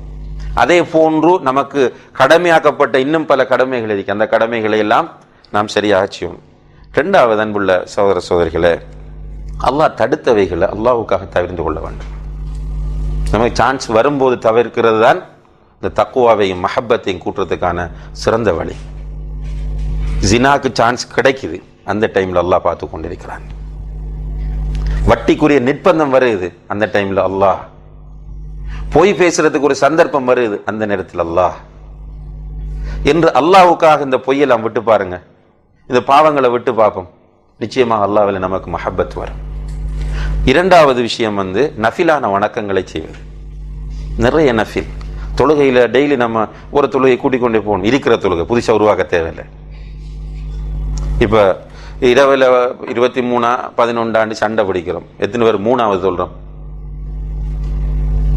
சண்டை ரமலான் வந்துட்டா மாஷா அல்லாஹ் இந்த சமுதாயத்தில் இதை பற்றி பெரிய ஆகியமெண்டும் விவாத மேடைகளும் மிக கடுமையாக நடக்கிறத பார்க்குறோம். ஆனால் எத்தனை பேர் நம்ம குறைஞ்சது அட்லீஸ்ட் வித்திரு தொழுகையாவது பேணி சொல்கிறோம்? ரசூலுல்லாஹி அலைஹி வஸல்லம் ரமலானிலும் ரமலான் அல்லாத காலங்களிலும் 11 விட அதிகமாக தொழுததில்லை என்று 11 ப்ரூவ் பண்றதுக்கு மட்டும்தான் அந்த ஹதீஸை பயன்படுத்துறோம். நம்ம லுஹா தொழுகைக்கு எத்தனை பேர் ரெகுலரா பண்ணி சொல்றோம்? ஃபஜ்ருக்கு முன்னால் உள்ள சுன்னத் ரசூலுல்லாஹி அலைஹி வஸல்லம் பயணத்திலையும் விடலை. இப்போ நம்முடைய சகோதரர்களை என்கரேஜ் பண்ணுறதுக்காக ஒரு இது போடுறாங்க, அந்த வாட்ஸ்அப்ல எல்லாம் ஃபேஸ்புக்கில் எல்லாம் வந்துச்சு. பணக்காரர்கள் 10வது பணக்காரர் இவர், 9, 8, 7, 2வது பணக்காரர் இவர், முதல் பணக்காரர் யார் அப்படி போட்டுட்டு பதில் அடுத்தது அனுப்புகிறாங்க. என்ன? ஃபஜ்ருடைய முந்திய சுன்னாவை பேணி தொழுவர் தான் உலகத்தில் ஆகப்பெரிய பணக்காரன். ஏன்? ரசூலுல்லாஹி அலைஹி வஸல்லம் சொன்னாங்க, அந்த தொழுகை கைரும் மின துன்யா வமா ஃபீஹா, உலகத்தில் உள்ள அனைத்தையும் விட சிறந்தது. இது என்ன பொய்யா அல்லது ஒரு கற்பனை கதையா அல்லது அப்துல் கலாமுடைய ஒரு குறிப்பா? அல்லாஹுடைய தூதருடைய வார்த்தைகள், வஹி, உண்மை, 100% உண்மை, அதை விடவும் அதிகமாக உண்மை. எனவே இப்படியான நஃபிலான வணக்கங்களை நம்ம செய்து கொண்டு வந்தால் என்ன நடக்கும் என்றால், ரசூலுல்லாஹி ஸல்லல்லாஹு அலைஹி வஸல்லம் சொல்றாங்க, அல்லாஹ் சொல்வதாக ஹதீஸுல் குதுஸியில், அல்லாஹ்வுக்கு மிகவும் பிடித்தது கடமையான வணக்கங்களை கொண்டு ஒருவன் அல்லாஹ்வை நெருங்குவது. ஒரு அடியான் நஃபிலான வணக்கங்களை கொண்டு நெருங்கினால் அல்லாஹ் அவனை நோக்கி வேகமாக நெருங்குகிறான். எந்த அளவுக்கு என்றால், அவன் நஃபிலான வணக்கங்களை அதிகமாக செய்ய செய்ய அல்லாஹ் சொல்றான், அவனுடைய பார்வையாக நான் மாறுகிறேன், அவனுடைய கேள்வியாக நான் மாறுகிறேன், அவனுடைய கையாக நான் மாறுகிறேன், அவனுடைய காலாக நான் மாறுகிறேன். என்ன மீனிங்? அப்படி அல்லாஹ்வுடைய நெருக்கம் உனக்கு கிடைக்குது. அவன் பார்த்து அல்லாஹ்வுடைய ஒளியை கொண்டுதான் பார்ப்பான். நஃபிலான வணக்கங்கள் நிறைய செய்ய செய்ய அவன் பார்வை எந்த ஒன்றை பார்த்தாலும் அதுல ஹராம் வராது. அல்லாஹ்வுடைய உதவியால கேட்டாலும் ஹராம் வராது. அவனுடைய கையால தொடப்போவதும் ஹலாலானதாகத்தான் இருக்கும். அவன் காலடி எடுத்து வைத்தால் நல்லதுக்கு தான் எடுத்து வைப்பான். எப்பது? நஃபிலான வணக்கங்களை அதிகமாக செய்யும் போது. அப்ப நஃபிலான வணக்கங்களை தேடி தேடி செய்யணும். திக்ருகள், எவ்வளவு திக்ர் நம்ம பாடமாகி இருக்கிறோம். சிம்பிளான திக்ருகள், பெரிய நிறைய துவாக்கள் இருந்தாலும் சிம்பிளான திக்ருகள். சுப்ஹானல்லாஹி வ பிஹம்தி, சுப்ஹானல்லாஹ் வ என்னதுக்குரிய ஒரு ரிசல்ட் என்ன? ரஹ்மான் விரும்புவான். ரஹ்மானுடைய மஹப்பத் கிடைச்சா அதுதானே நம்ம எதிர்பார்க்கிறது. மீசான் தராசுக்கு அதிகம். எத்தனை பேர் நம்ம இதை ஃபாலோ பண்றோம்? உட்கார்ந்து நம்ம பேசுற வீணான பேச்சுக்களோட ஒப்பிட்டு பார்க்கும்போது திக்ரே நம்ம செய்யறதில்ல. அப்ப திக்ர் செய்வது, சுப்ஹானல்லாஹி சுப்ஹானல்லாஹில் அஸீம் வ பிஹம்திஹி என்னன்னு சொன்னாங்க? சொர்க்கத்து செடின்னு சொன்னாங்க. லா ஹவ்ல வலா குவத்த இல்லா பில்லாஹ். இப்படி திக்ர், எத்தனை திக்ர் நமக்கு தெரியும், எங்க ஓதுறோம்? நம்ம முஹாசபா செய்து பார்த்தால், நான் விரும்பலத முஹாசபா செய்து பார்த்தா இன்றைக்கு எத்தனை வருஷமா சுப்ஹானல்லாஹி வ பிஹம்தி சுப்ஹானல்லாஹ் அஸீம் சொன்னோம். நபிகள் நாயகம் ஸல்லல்லாஹு அலைஹி வஸல்லம் உட்கார்ந்துட்டு இருக்கும்போது ஒரு மஜ்லிஸ்ல கொஞ்ச நேரம், அவங்க நீண்ட நேரம் உட்கார்ந்து அறுத்துட்டு இருக்க மாட்டாங்க. கொஞ்ச நேரம் உட்காருவாங்க, அதுக்குள்ளே 100 தடவைக்கு மேல அஸ்தக்ஃபிருல்லாஹ் சொல்லுவாங்களாம். அல்லாஹு அக்பர் ஸல்லல்லாஹு அலைஹி வஸல்லம். அப்ப நம்ம இவ்வளவு நேரம் உட்கார்ந்துட்டு இருந்தோம், எத்தனை பேர் அஸ்தக்ஃபிருல்லாஹ் சொன்னோம்? அவங்க பேசி பேசி அஸ்தக்ஃபிருல்லாஹ் சொல்லி இருக்கிறாங்க. நம்ம சும்மா உட்கார்ந்துட்டு இருக்கிற நம்மளால அஸ்தக்ஃபிருல்லாஹ் சொல்ல முடியுது. அப்ப எப்படி அல்லாஹ்வுடைய மஹப்பத் கிடைக்கும்? இப்ப நஃபிலான வணக்கங்கள் எவ்வளவு அதிகமாக செய்கிறோமோ அந்த அளவுக்கு நமக்கு அல்லாஹ்வுடைய மஹப்பத் வரும். அடுத்தது அல்லாஹ்வுடைய பெயர்கள் பண்புகளை அறிவது. இது மிக மிக மிக முக்கியமானது. இதனாலதான் சலஃபு சாலிஹீன்கள் கூடுதலா அஸ்மா சிஃபாத்துக்கு முக்கியத்துவம் கொடுத்து இதுக்காக வேண்டித்தான். நம்ம இதை புரிந்து கொள்ளவில்லை. நம்ம அதனுடைய ஒரு பகுதியை மட்டும்தான் எடுக்கிறோம். அல்லாஹ்வை புரிந்து கொள்வது, அதாவது அஸ்மா சிஃபாத்தில் உள்ள வழிகேடுகளுக்கு மறுப்பாகத்தான் அஸ்மா சிஃபாத்தை படிக்க ட்ரை பண்றோமே தவிர அல்லாஹ்வை நேசிப்பதற்குரிய ஒரு வழியாக நம்ம அதை ட்ரை பண்ணல. இப்போ குறைஞ்சது அல்லாஹ்வுடைய 99 நாமங்கள் எடுத்து அதனுடைய பொருளை புரிந்து நம்ம கொஞ்சம் ஆழமாக யோசிப்போமாக இருந்தால் அல்லாஹ்வில ஆட்டோமேட்டிக்காக மஹப்பத் வரும். இப்போ நம்ம அதோடைய சின்ன ஒரு முயற்சியாக வாட்ஸ்அப்பில் அப்பப்போ ஒரு அல்லாஹ்வுடைய ஒரு பேரை, அதோட சம்மந்தப்படக்கூடிய குர்ஆன் வசனங்களை சொல்லிட்டு வரோம். அது போதாது. இருந்தாலும் ஒன்றும் இல்லாமல் இருக்கிற நமக்கு அது பரவாயில்லை என்பதற்காக அதை செய்கிறோம். சகோதரர்கள் அதை மிஸ் பண்ணாமல் எடுங்க. இப்போ எத்தனை, ஒரு 15 18 வந்துட்டு. இப்போ இப்படி நம்ம இன்ஷா அல்லாஹ் அந்த 99 திருநாமங்களையும் இதில் தரடிக்கணும். அது பிறகு நம்ம அதை ஒரு புக்காக வெளியிடறதுக்காக யோசிக்கிறோம். துவா செஞ்சு கொள்ளுங்க இன்ஷா அல்லாஹ். நம்ம அந்த புக் வரும் வரைக்கும் இல்லை, குர்ஆன்ல படித்து அல்லாஹ்வுடைய அஸ்மாக்கள் சிஃபாத்துகளை புரியுங்க. ரஹ்மான் ரஹீம் என்பதை யோசிச்சு பாருங்க. இந்த ரஹ்மான் ரஹீம் என்பதை சரியான முறையில் யோசித்தாலேயே அல்லாஹ்வுல மஹப்பத் வரும். இப்போ நான் சொன்னேனே ஃபர்ஸ்ட்டுக்கு நம்ம இப்போ பார்த்த ஹதீஸ் அல்லாஹ்வுடைய ரஹ்மத். இப்போ நம்ம பாவம் செய்ய நினைக்கிறோம், எல்லாரும் நினைக்கிறோம். இந்த உலகத்தில் பாவம் செய்ய நினைக்காத யாரும் இல்லை. பாவம் செய்ய நினைக்கிறோம், ஆனால் நிறுத்துறோம். நிறுத்தினத்துக்கும் கூலி. அல்லாஹ் அக்பர். பாவம் செஞ்சிட்டோம் என்றால் அல்லாஹ் நினைச்சா நம்மளை அப்படி அழிச்சிடலாம். நம்ம அப்படித்தான் பண்றோம். நம்முடைய நண்பன் தவறு செஞ்சிட்டா, நம்முடைய பிள்ளைகள் தவறு செஞ்சிட்டா, மனைவி தவறு செஞ்சிட்டா பெட்டிஷா தூக்கி போட்டு அதுதான் பெரிய ஒரு உலகத்தை அழிக்கிற பிரச்சனை போல பார்க்கிறோம். ஆனா ரஹ்மான் அப்படியா? இன்னும் நமக்கு சான்ஸ் என்ன கொடுக்குறான்? உன்னுடைய உயிர் உன்னுடைய தொண்டைக்குழியை அடையும் வரைக்கும் உனக்கு நான் டைம் தாரேன், நீ என்னட்ட வா, நடுநிசையில நான் வந்து உனக்காக காத்துட்டு இருக்கிறேன், வா. இரவின் 3வது பகுதியில நான் கீழ்வானத்திற்கு இறங்கி கொண்டு உன்னுடைய பாவ மன்னிப்பை ஏற்பதற்கு ரெடியாக இருக்கிறேன், வா. நீ பகலில பாவம் செஞ்சுட்டே, இரவுல நான் உன்னுடைய பாவத்தை மன்னிக்க தயாராக இருக்கிறேன், என்னிடம் வா. அதே போன்று நீ இரவுல செஞ்சால் பகல்ல மன்னிக்க ரெடியா இருக்கிறேன், மாறி மாறி உன்னுடைய பாவங்களை மன்னிக்கிறதுக்கு நான் உனக்கு வாய்ப்பை தந்து கொண்டே இருக்கிறேன், என்னிடம் வா. யார் இப்படி அழைப்பான் சகோதரர்களே? நமக்கு எல்லாம் தந்துச்சு, நமக்கு ரிஸ்க் தந்து, நமக்கு வாழ்றதுக்கு எல்லா வசதிகளையும் செய்து தந்து விட்டு, நீ இப்படித்தான் வாழணும் என்று வழியும் காட்டிவிட்டு, இப்படி வாழ்ந்தால் என்ன தண்டனை என்றும் சொல்லிவிட்டு அல்லாஹ் என்ன சொல்றார்? பரவாயில்லை, நீ நடந்துட்டாயா, மனிதன் தான் நீ, உன்னை நீ தவறுக்கும் மறதிக்கும் இடையில் படைக்கப்பட்டவர், எனவே என்னிடம் திரும்பி வா. இப்ப இந்த கஃபூர், கஃபார், தவ்வாப், ரஹ்மான், ரஹீம் இந்த சிஃபத்துகளை எல்லாம் நம்ம படிப்போமாக இருந்தால் நிச்சயமாக நமக்கு அல்லாஹ்வின் மீது மிகப்பெரிய மஹப்பத் வரும். அடுத்ததாக அல்லாஹுடைய அருட்கொடைகளை நினைவு கூறுதல். இது நம்ம பண்றதில்ல, நம்ம எல்லாம் காரூனை போல தான் இருக்கிறோம். படிக்கும் போது வாசிக்கும் போது அந்த ஃபீலிங் வந்தாலும் லைஃப்ல பிராக்டிக்கலாக எப்படி இருக்கிறோம்னா காரூனை போல. கொஞ்சம் வசந்துட்டோம் என்றால், உயர்ந்த நிலையை அடைந்து விட்டோம் என்றால் என்ன நினைக்கிறோம்? நான் தேடினேன், நான் ட்ரை பண்ணேன், நான் படித்தேன். அம்மா அப்பா அப்படி தான் சொல்லலாம், என்னம்மா அந்த காலேஜில் படித்தான், இந்த யூனிவர்சிட்டியில் படித்தான், எனவே அவன் அப்படி உழைக்கிறான், இப்படி உழைக்கிறான், அதனால் நாங்கள் நல்லா இருக்கிறோம் என்று நினைக்கிறோம். இதனால் நமக்கு அல்லாஹ் புரிந்திருக்கிற நிஅமத்தை பற்றி யோசிக்கவில்லை. இப்போ ஒரு மனிதன் ஒன்றும் இல்லாமல் வீதியில் உறங்குகிறான், நம்முடைய சமூகத்தை சேர்ந்த, நம்முடைய குடும்பத்தை சேர்ந்த ஒருவன் தங்குவதற்கு இடம் இல்லாமல் வீதியில் தங்குகிறான், ஓலை குடிசையில் தங்குகிறான், மர நிழலில் தங்குகிறான். இப்போ நமக்கு அல்லாஹ் தந்திருக்கிற நியமத்தை ஏர் கண்டிஷன்ல தூங்குறோம், ஏர் கண்டிஷனை பெருமையா பார்க்கிறோமே. அவர வீட்டில் ஏர் கண்டிஷன் இல்லை, இந்த வீட்டில் ஏர் கண்டிஷன் இருக்கு. எப்படி நம்ம இதை பார்க்கணும்? அவர வீட்டில் ஏர் கண்டிஷன் இல்லை, எனக்கு அல்லாஹ் ஏர் கண்டிஷனை தந்து சோதிக்கிறான். அல்லாஹுடைய நியமத்துகளை நம்ம புரிந்து கொள்ள வேண்டும். ஒரு அறிஞர், ஒரு வாட்ஸ்அப்பில் இன்னைக்கு காலையில் ஒரு மெசேஜ் வந்துச்சு. ஒரு அறிஞர் ஹலீஃபா மன்சூரிடம் செல்கிறார். மன்சூரிடம் செல்லும் போது மன்சூர் சொல்றார், முகாத்தில் என்று சொல்லக்கூடிய அறிஞர் இவரிடம், ஹலீஃபா மன்சூரிடம் செல்லும் போது மன்சூர் சொல்றார், எனக்கு ஏதாவது அட்வைஸ் பண்ணுங்க. அவர் கேட்கிறார், நான் பார்த்ததை அட்வைஸ் பண்ணவா கேட்டதை வைத்து அட்வைஸ் பண்ணுவான்னு கேட்கிறார். இல்லை, நீங்க பார்த்ததை வச்சு அட்வைஸ் பண்ணுங்க. அவர் சொல்றார், நான் உமர் இப்னு அப்துல் அசீஸ் ரஹிமஹுல்லா அவர்களை பார்த்தேன். அவர் 11 பிள்ளைகள் பெற்றிருந்தார். அவருக்கு 11 பிள்ளைகள். அவர் மௌத்தாகிற நேரம் 18 தீனார்களை தான் விட்டு சென்றார்.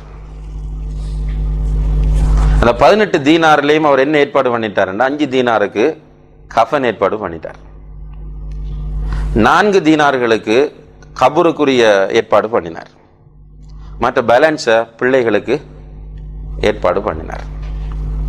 இப்போ மக்கள் வந்து கேட்டாங்க, உங்களுடைய பிள்ளைகளை நீங்கள் இப்படி விட்டு செல்கிறீர்களே என்று கேட்ட நேரத்தில் அவர் சொன்னார், என்னுடைய பிள்ளைகள் தக்குவா உள்ள பிள்ளைகளாக இருந்தால் நான் விட்டு செல்வது அவர்களை நல்லவர்களாக வாழ வழி செய்யும். அவர்கள் மோசமான பிள்ளைகளாக வந்துவிட்டால் நான் நிறைய விட்டு சென்று அதை அவர்கள் ஹராமான வழியில் பயன்படுத்தி அதற்கு நானும் பொறுப்பாளனாக விரும்பவில்லை என்று அவர் சொன்னார். ஹிஷாம் என்ற மன்னர் மௌத்தாகும் போது அவரும் 11 பிள்ளைகளைத்தான் விட்டு சென்றார்.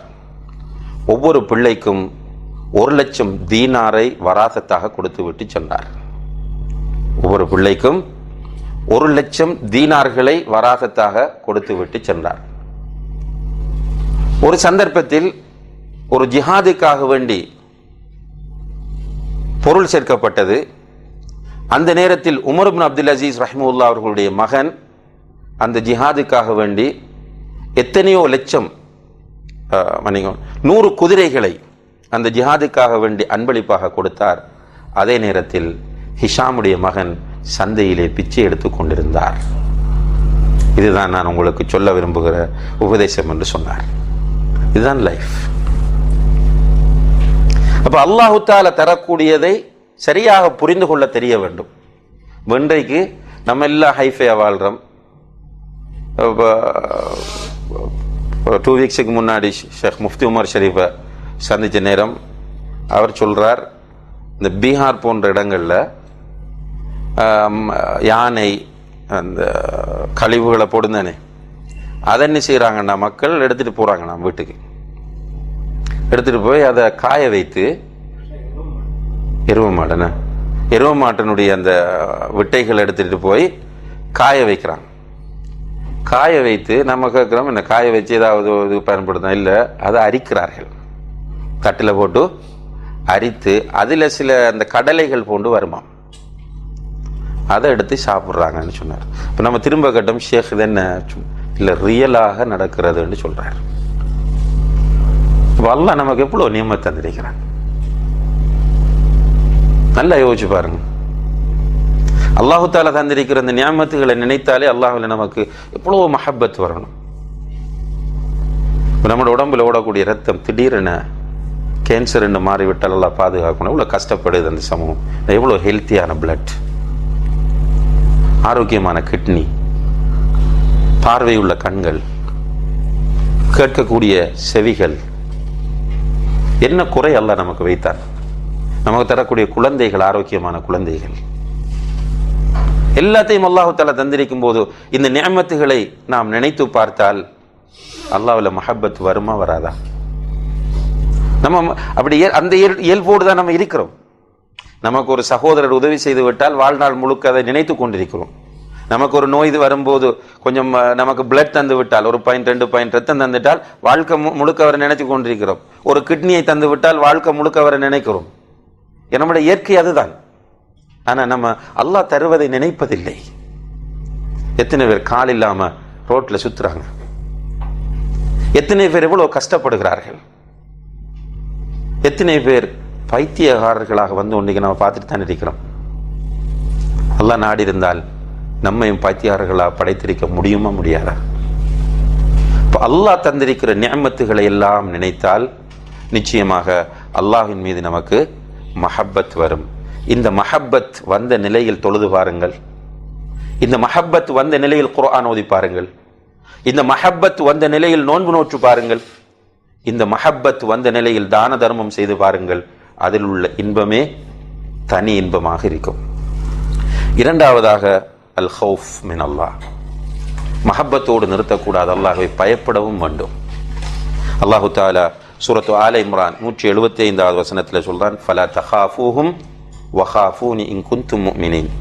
நீங்கள் மூமின்களாக இருந்தால் அவர்களுக்கு பயப்படாதீர்கள், எனக்கு மட்டுமே பயப்படுங்கள். அதே போல சூரத்துல் மாஇதா 5வது அத்தியாயம் 44வது வசனத்தில் அல்லாஹ் சொல்றான், ஃபலா தக்ஷவுன் நாஸ், மனிதர்களுக்கு அஞ்சாதீர்கள், வக்ஷவுனி, நீங்கள் எனக்கு அஞ்சுங்கள். அதே போல சூரத்துல் பக்ரா 40வது வசனத்தில் வ இய்யாய ஃபர்ஹபூன், என்னை மாத்திரமே நீங்கள் பயப்படுங்கள். அப்போ அவுலியாக்கள், ஜின்கள், பேய் பிசாசிகள், சட்டங்கள், இதுக்கெல்லாம் பயப்பட வேண்டிய அவசியம் இல்லை. நாம் பயப்பட வேண்டியது அல்லாஹ் ஒருவனுக்கு. பயப்படுறது தகுதியானவனா இல்லையா? அல்லாஹ் அவன் ரப்புல் ஆலமீன். அவன் ரப்பு என்பதை சரியாக எப்ப புரிந்து கொள்வோம்? மஹ்ஷர்ல. அல்லாஹ் வந்து ஐனல் முலூக், எங்க மன்னர்கள் என்று கேட்கும்போது வஹஷஅத்தில் அஸ்வாத்து லிர்ரஹ்மான், சத்தமெல்லாம் அப்படியே அடங்கிடுமா. எத்தனை கோடி பேர் சகோதரர்களே, மஹ்ஷர்ல எத்தனை கோடி பேர் நிற்பாங்க? ஆதம் அலைஹிஸ்ஸலாம் முதல் உலகம் அழியும் வரை ஒரு கிரவுண்ட், ஒரே கிரவுண்ட். சூரியன் தலைக்கு 1 மைலுக்கு அப்பால, காலில் செருப்பு இல்லை, உடம்புல ஆடை இல்லை. அல்லாஹு தஆலா மலக்குகள் அணி அணியாக நிற்க அல்லாஹ் வந்து சொல்லுவான், ஐன முலூக்கு துன்யா. அந்த நேரத்தில் திரும்பவும் சொல்லுவான், ஃபம்தாஸுல் யௌம அய்யுஹல் முஜ்ரிமூன், முஜ்ரிம்களே, பாவிகளே, உலகத்தில் நீங்கள் எல்லோரோடும் கலந்து உங்களை நல்லவர்களை போன்று காட்டி நடித்துக் கொண்டிருந்தீர்கள். இன்றைக்கு வெளியாகணும், வேறையாக மாறுங்கள், நல்லவர்களோடு கலந்திருக்காதீர்கள். முஜ்ரிம்கள் வேறு. அந்த டைமில் அல்லாஹ் புரியும். ஆனால் மூமின்கள் இந்த உலகத்திலும் அல்லாஹ்வை சரியாக புரிவார்கள். புரிந்தால் அல்லாஹ்வை பயப்படுவார்கள். அல்லாஹ் எப்படி தன்னை ரஹ்மான், ரஹீம், வதூத், ரவுஃப், கஃபூர், கஃபார், தவ்வாப் என்றெல்லாம் சொல்லுகிறானோ அதே போன்று கஹார், ஜப்பார், ஷதீதுல் இகாப் என்றும் அல்லாஹு தஆலா சொல்கிறான். எனவே அல்லாஹ்வை பற்றிய அந்த பயமும் நம்முடைய உள்ளங்களில் இருக்க வேண்டும். அல்லாஹ்வை பற்றிய பயத்தை உள்ளத்தில் ஏற்படுத்த நம்ம ஏற்கனவே சொன்ன மாதிரி அல்லாஹுடைய அஸ்மா சிஃபாத்துகளை அறிந்து கொள்ள வேண்டும். அல்லாஹுடைய பயம் உள்ளத்தில் வரத்துக்கு அல்லாஹுடைய அஸ்மாக்களையும் அல்லாஹுடைய சிஃபாத்துகளையும் தெரிந்து கொள்ள வேண்டும். சலஃபுகள் சொல்லுவார்கள், இமாம் இப்னுல் கைம் அல் ஜௌசியா ரஹ்மத்துல்லாஹி அவர்களும் அவருடைய நிறைய புத்தகங்கள் குறிப்பிடுகிறார்கள், மன் கான பில்லாஹி அஅரஃப் கான மின்ஹு அஹ்வஃப். யார் அல்லாஹ்வை அதிகமாக அறிகிறாரோ அவர் அல்லாஹ்வை அதிகமாக அஞ்சுவார். யார் அல்லாஹ்வை அதிகமாக அறிகிறாரோ அவர் அல்லாஹ்வை அதிகமாக அஞ்சுவார். இரண்டாவது, யாரெல்லாம் அல்லாஹ்வுக்கு மாறு செய்கிறார்களோ அவர்களுக்கு அல்லாஹ் தண்டனையை வைத்திருக்கிறான் என்பதை நம்ம நம்ப வேண்டும். இப்போ தொழுகையை விட்டால், ஜக்காத் கொடுக்காமல் விட்டால், அதே போல புறம் பேசினால், கோல் சொன்னால், விபச்சாரம் செய்தால், மதுபானம் அருந்தினால், இதுக்கெல்லாம் தண்டனைகள் இருக்கின்றன என்ற உறுதியான நம்பிக்கை நம்முடைய உள்ளங்களில் இருக்க வேண்டும். அப்போ பயம் வரும். அதே போல அல்லாஹுடைய தண்டனை மிக கடுமையானது என்பதை நம்ம வரக்கூடிய குர்ஆன் வசனங்கள், ஹதீஸ்களை வைத்து படிக்க வேண்டும். இந்த குர்ஆன் வசனங்கள் ஹதீஸ்களின் நிழலில் படிக்க வேண்டும். அதே போல நாம் இவ்வளவு காலம் இப்போ இந்த டைமில் இருக்கிற நாம் இதுவரைக்கும் நம்ம செய்த பாவங்களை எல்லாம் திரும்பி பார்க்க வேண்டும். இத்தனை வயசுல எது பண்ணினேன், இத்தனை வயசுல எதை பண்ணினேன், அப்படி செஞ்சேன், இப்படி செய்தேன், கணவனுக்கு துரோகம் செய்தேன், மனைவிக்கு துரோகம் செய்தேன், பெற்றோருக்கு இப்படி அநியாயம் செய்தேன், பக்கத்து வீட்டுக்காரர்களோடு இப்படி நடந்து கொண்டேன், அந்த நண்பனுக்கு இப்படி செய்தேன், பொருளாதார ரீதியில் இப்படி பண்ணினேன் என்பதையெல்லாம் அப்படியே நினைத்து கொண்டு வந்தால் தனிமையில் உட்கார்ந்து நம்மை அறியாமலேயே நம்முடைய உள்ளங்கள் அல்லாஹ்வை அஞ்சும். இந்த நிலையில் நான் மௌத்தாகிவிட்டால், இவ்வளவு பாவம் பண்ணியிருக்கிறேன், தௌபாவும் செய்திருக்கிறேன், ஆனால் என்னுடைய தௌபாவை அல்லாஹ் ஏற்றுக்கொள்ளாமல் இந்த நேரத்தில் என்னுடைய ரூஹ் போய்விட்டால் என்று நாம் நினைத்தால் நிச்சயமாக நம் எல்லோருக்கும் அந்த பயம் வரும். அல்லாஹ்வை பற்றிய அச்சம் நம்முடைய உள்ளங்களில் உருவாகும்.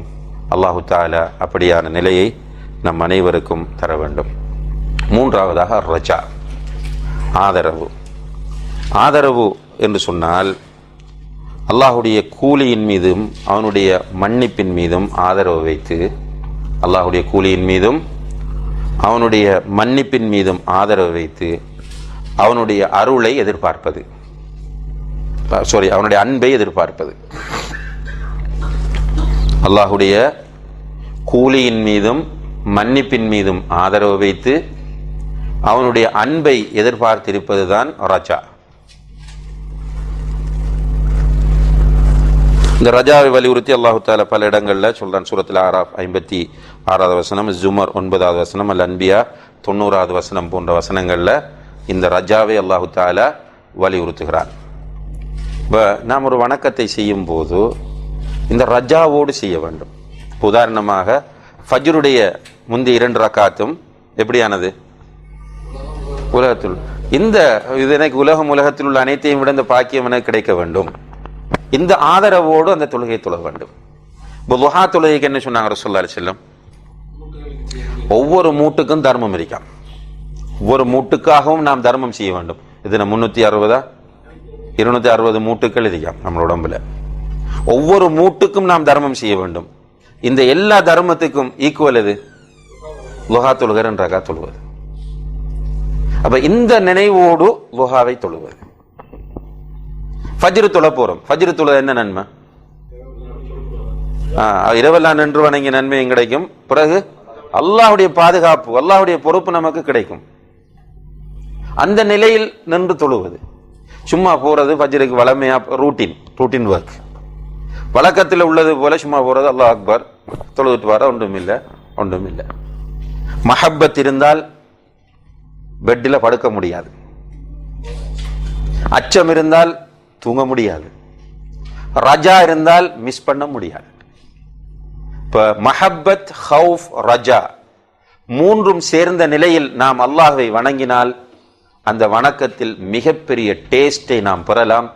வணக்கம் மிஸ் ஆன கை சேதம் வரும்.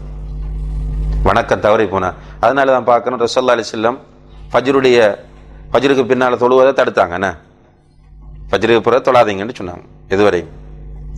சூரியன் உதிக்கும் வரை. ஆனால் அவங்க ஃபஜ்ரை தொழுதுட்டு என்ன தொழுதாங்க? ஃபஜ்ருடைய சுன்னாவை தொழுதிருக்கிறாங்க. ஏன்? அதில் அவ்வளோ டேஸ்ட். மிஸ் பண்ணினா கூட தொழுதிருக்கிறாங்க. இரவு தொழுகை ரசூலுல்லாஹி அலைஹி வஸல்லம் பகலில் தொழுதிருக்கிறாங்க. தெரியும் தான் எல்லாருக்கும். இரவு தொழுகை 11 ரக்காத்தையும் ரசூலுல்லாஹி அலைஹி வஸல்லம் அவர்கள் பகலில் தொழுதிருக்கிறார்கள். ஏன்? இரவு ஏதோ ஒரு காரணத்தால மிஸ் ஆயிட்டு அதில் டேஸ்ட்டை கண்டுட்டாங்க. எனவே பகலில் போய் அதை சொல்றாங்க. பட் டேஸ்ட் வந்துட்டால் மிஸ் ஆன கவலை. நிறைய சலஃபு சாலிஹீன்கள் இரவு தொழுகை மிஸ் ஆயிட்டு எழுந்து உட்கார்ந்து அழுது கொண்டே இருக்கிறார். நம்மடாக்கள் பயம் பண்ண எடுத்தாங்கண்டா கிறுக்கன்னு வாங்க. சுன்னத்தான வணக்கத்தை விட்டுட்டு அழுதிருக்கிறான். அவர் அழுத நோக்கம் என்ன? சலஃபுகள் அவங்களுக்கு ஒரு பெரிய நல்ல ஆப்பர்ச்சுனிட்டி மிஸ் ஆயிட்டு கவலை வந்துச்சு. நமக்கு அப்படி வந்திருக்கா சோர்களே? ஃபஜ்ரு தொழுகையை சூரியன் உதித்த பிறகு தொழுது விட்டு நம்ம எத்தனை பேர் அழுதிருக்கிறோம் அந்த நாள் முழுவதும்?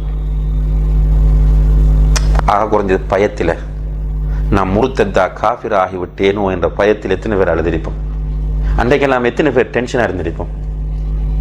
சிம்பிளா ஃபஜ்ருக்கு அப்புறம் விளம்பரம் கிடைச்சா தொழுறோம். சிலர் அப்படியும் இல்லை, ஃபஜ்ருக்கு பிறகு எழுந்துட்டோம், என்ன சட்டம் வச்சிருக்காங்க, சூரியன் உதிச்சது பிறகு தொழக்கூடாது அப்படின்னு நினைச்சிட்டு அவங்க தொழாம கூட இருக்கிறாங்க. நம்மை நாம் முஹாசபா செய்ய வேண்டிய ஒரு நல்ல தருணமாக இருக்கிறது. நம்முடைய நோக்கமே அல்லாஹ் இந்த உலகத்தில் நம்மை படைத்தது வீணுக்காக அல்ல. சூரத்துல் மூமினூன் 115வது வசனத்தில் அல்லாஹ் சொல்றான், நம்ம படைக்கப்பட்ட நோக்கம் அல்லாஹ்வை இபாதத் செய்வது. இபாதத் செய்வது என்றால் அந்த இபாதத்தை அல்லாஹ் ஏற்றுக்கொள்ள வேண்டும். ஏற்றுக்கொள்வதற்கு இஹ்லாஸும் ரசூலுல்லாஹி அலைஹி வஸல்லம் முன்மாதிரியும் இருக்க வேண்டும். அந்த இபாதத்தை அல்லாஹ்வை நேசித்தவர்களாக, அல்லாஹ்வை பயந்தவர்களாக, அந்த இபாதத்தினால் கிடைக்கக்கூடிய நன்மைகளை எதிர்பார்த்தவர்களாக அந்த இபாதத்தை செய்ய வேண்டும். அப்படி செய்தால் நிச்சயமாக இபாதத் சுவையானதாக, டேஸ்டானதாக மாறும். வாழ்க்கையில் நாம் எந்த ஒரு இபாதத்தையும் தவற விட மாட்டோம். எல்லாம் வல்ல அல்லாஹு தஆலா அதற்கு நம் அனைவருக்கும் தௌஃபீக் செய்வானாக. வ ஆகிரு தஅவானா அல்ஹம்துலில்லாஹி ரப்பில் ஆலமீன். வஸ்ஸலாமு அலைக்கும் வரஹ்மத்துல்லாஹி வபரகாத்துஹு.